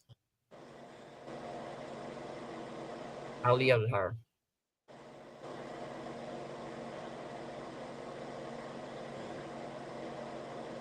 Paul Charles, you can talk now.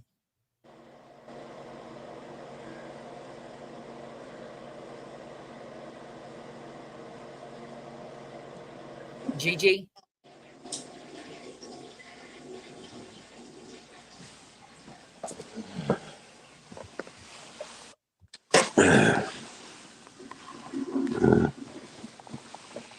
You can talk.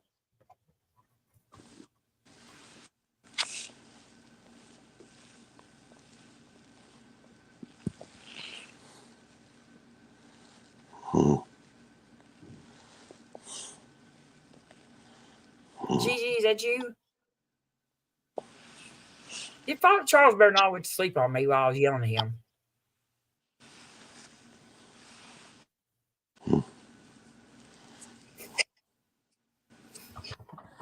Miss Maud, I'm sorry.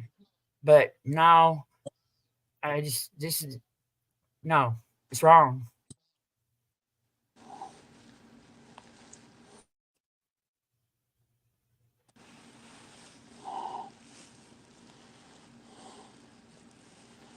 I'm going to end the stream now.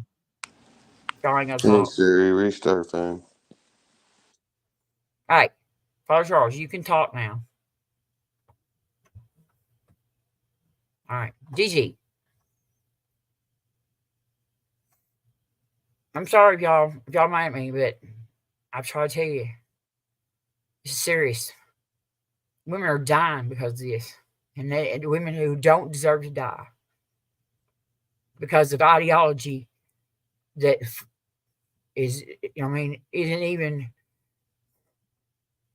if babies are sacred enough to force women to violate their body autonomy, they're sacred enough to spend some money on them.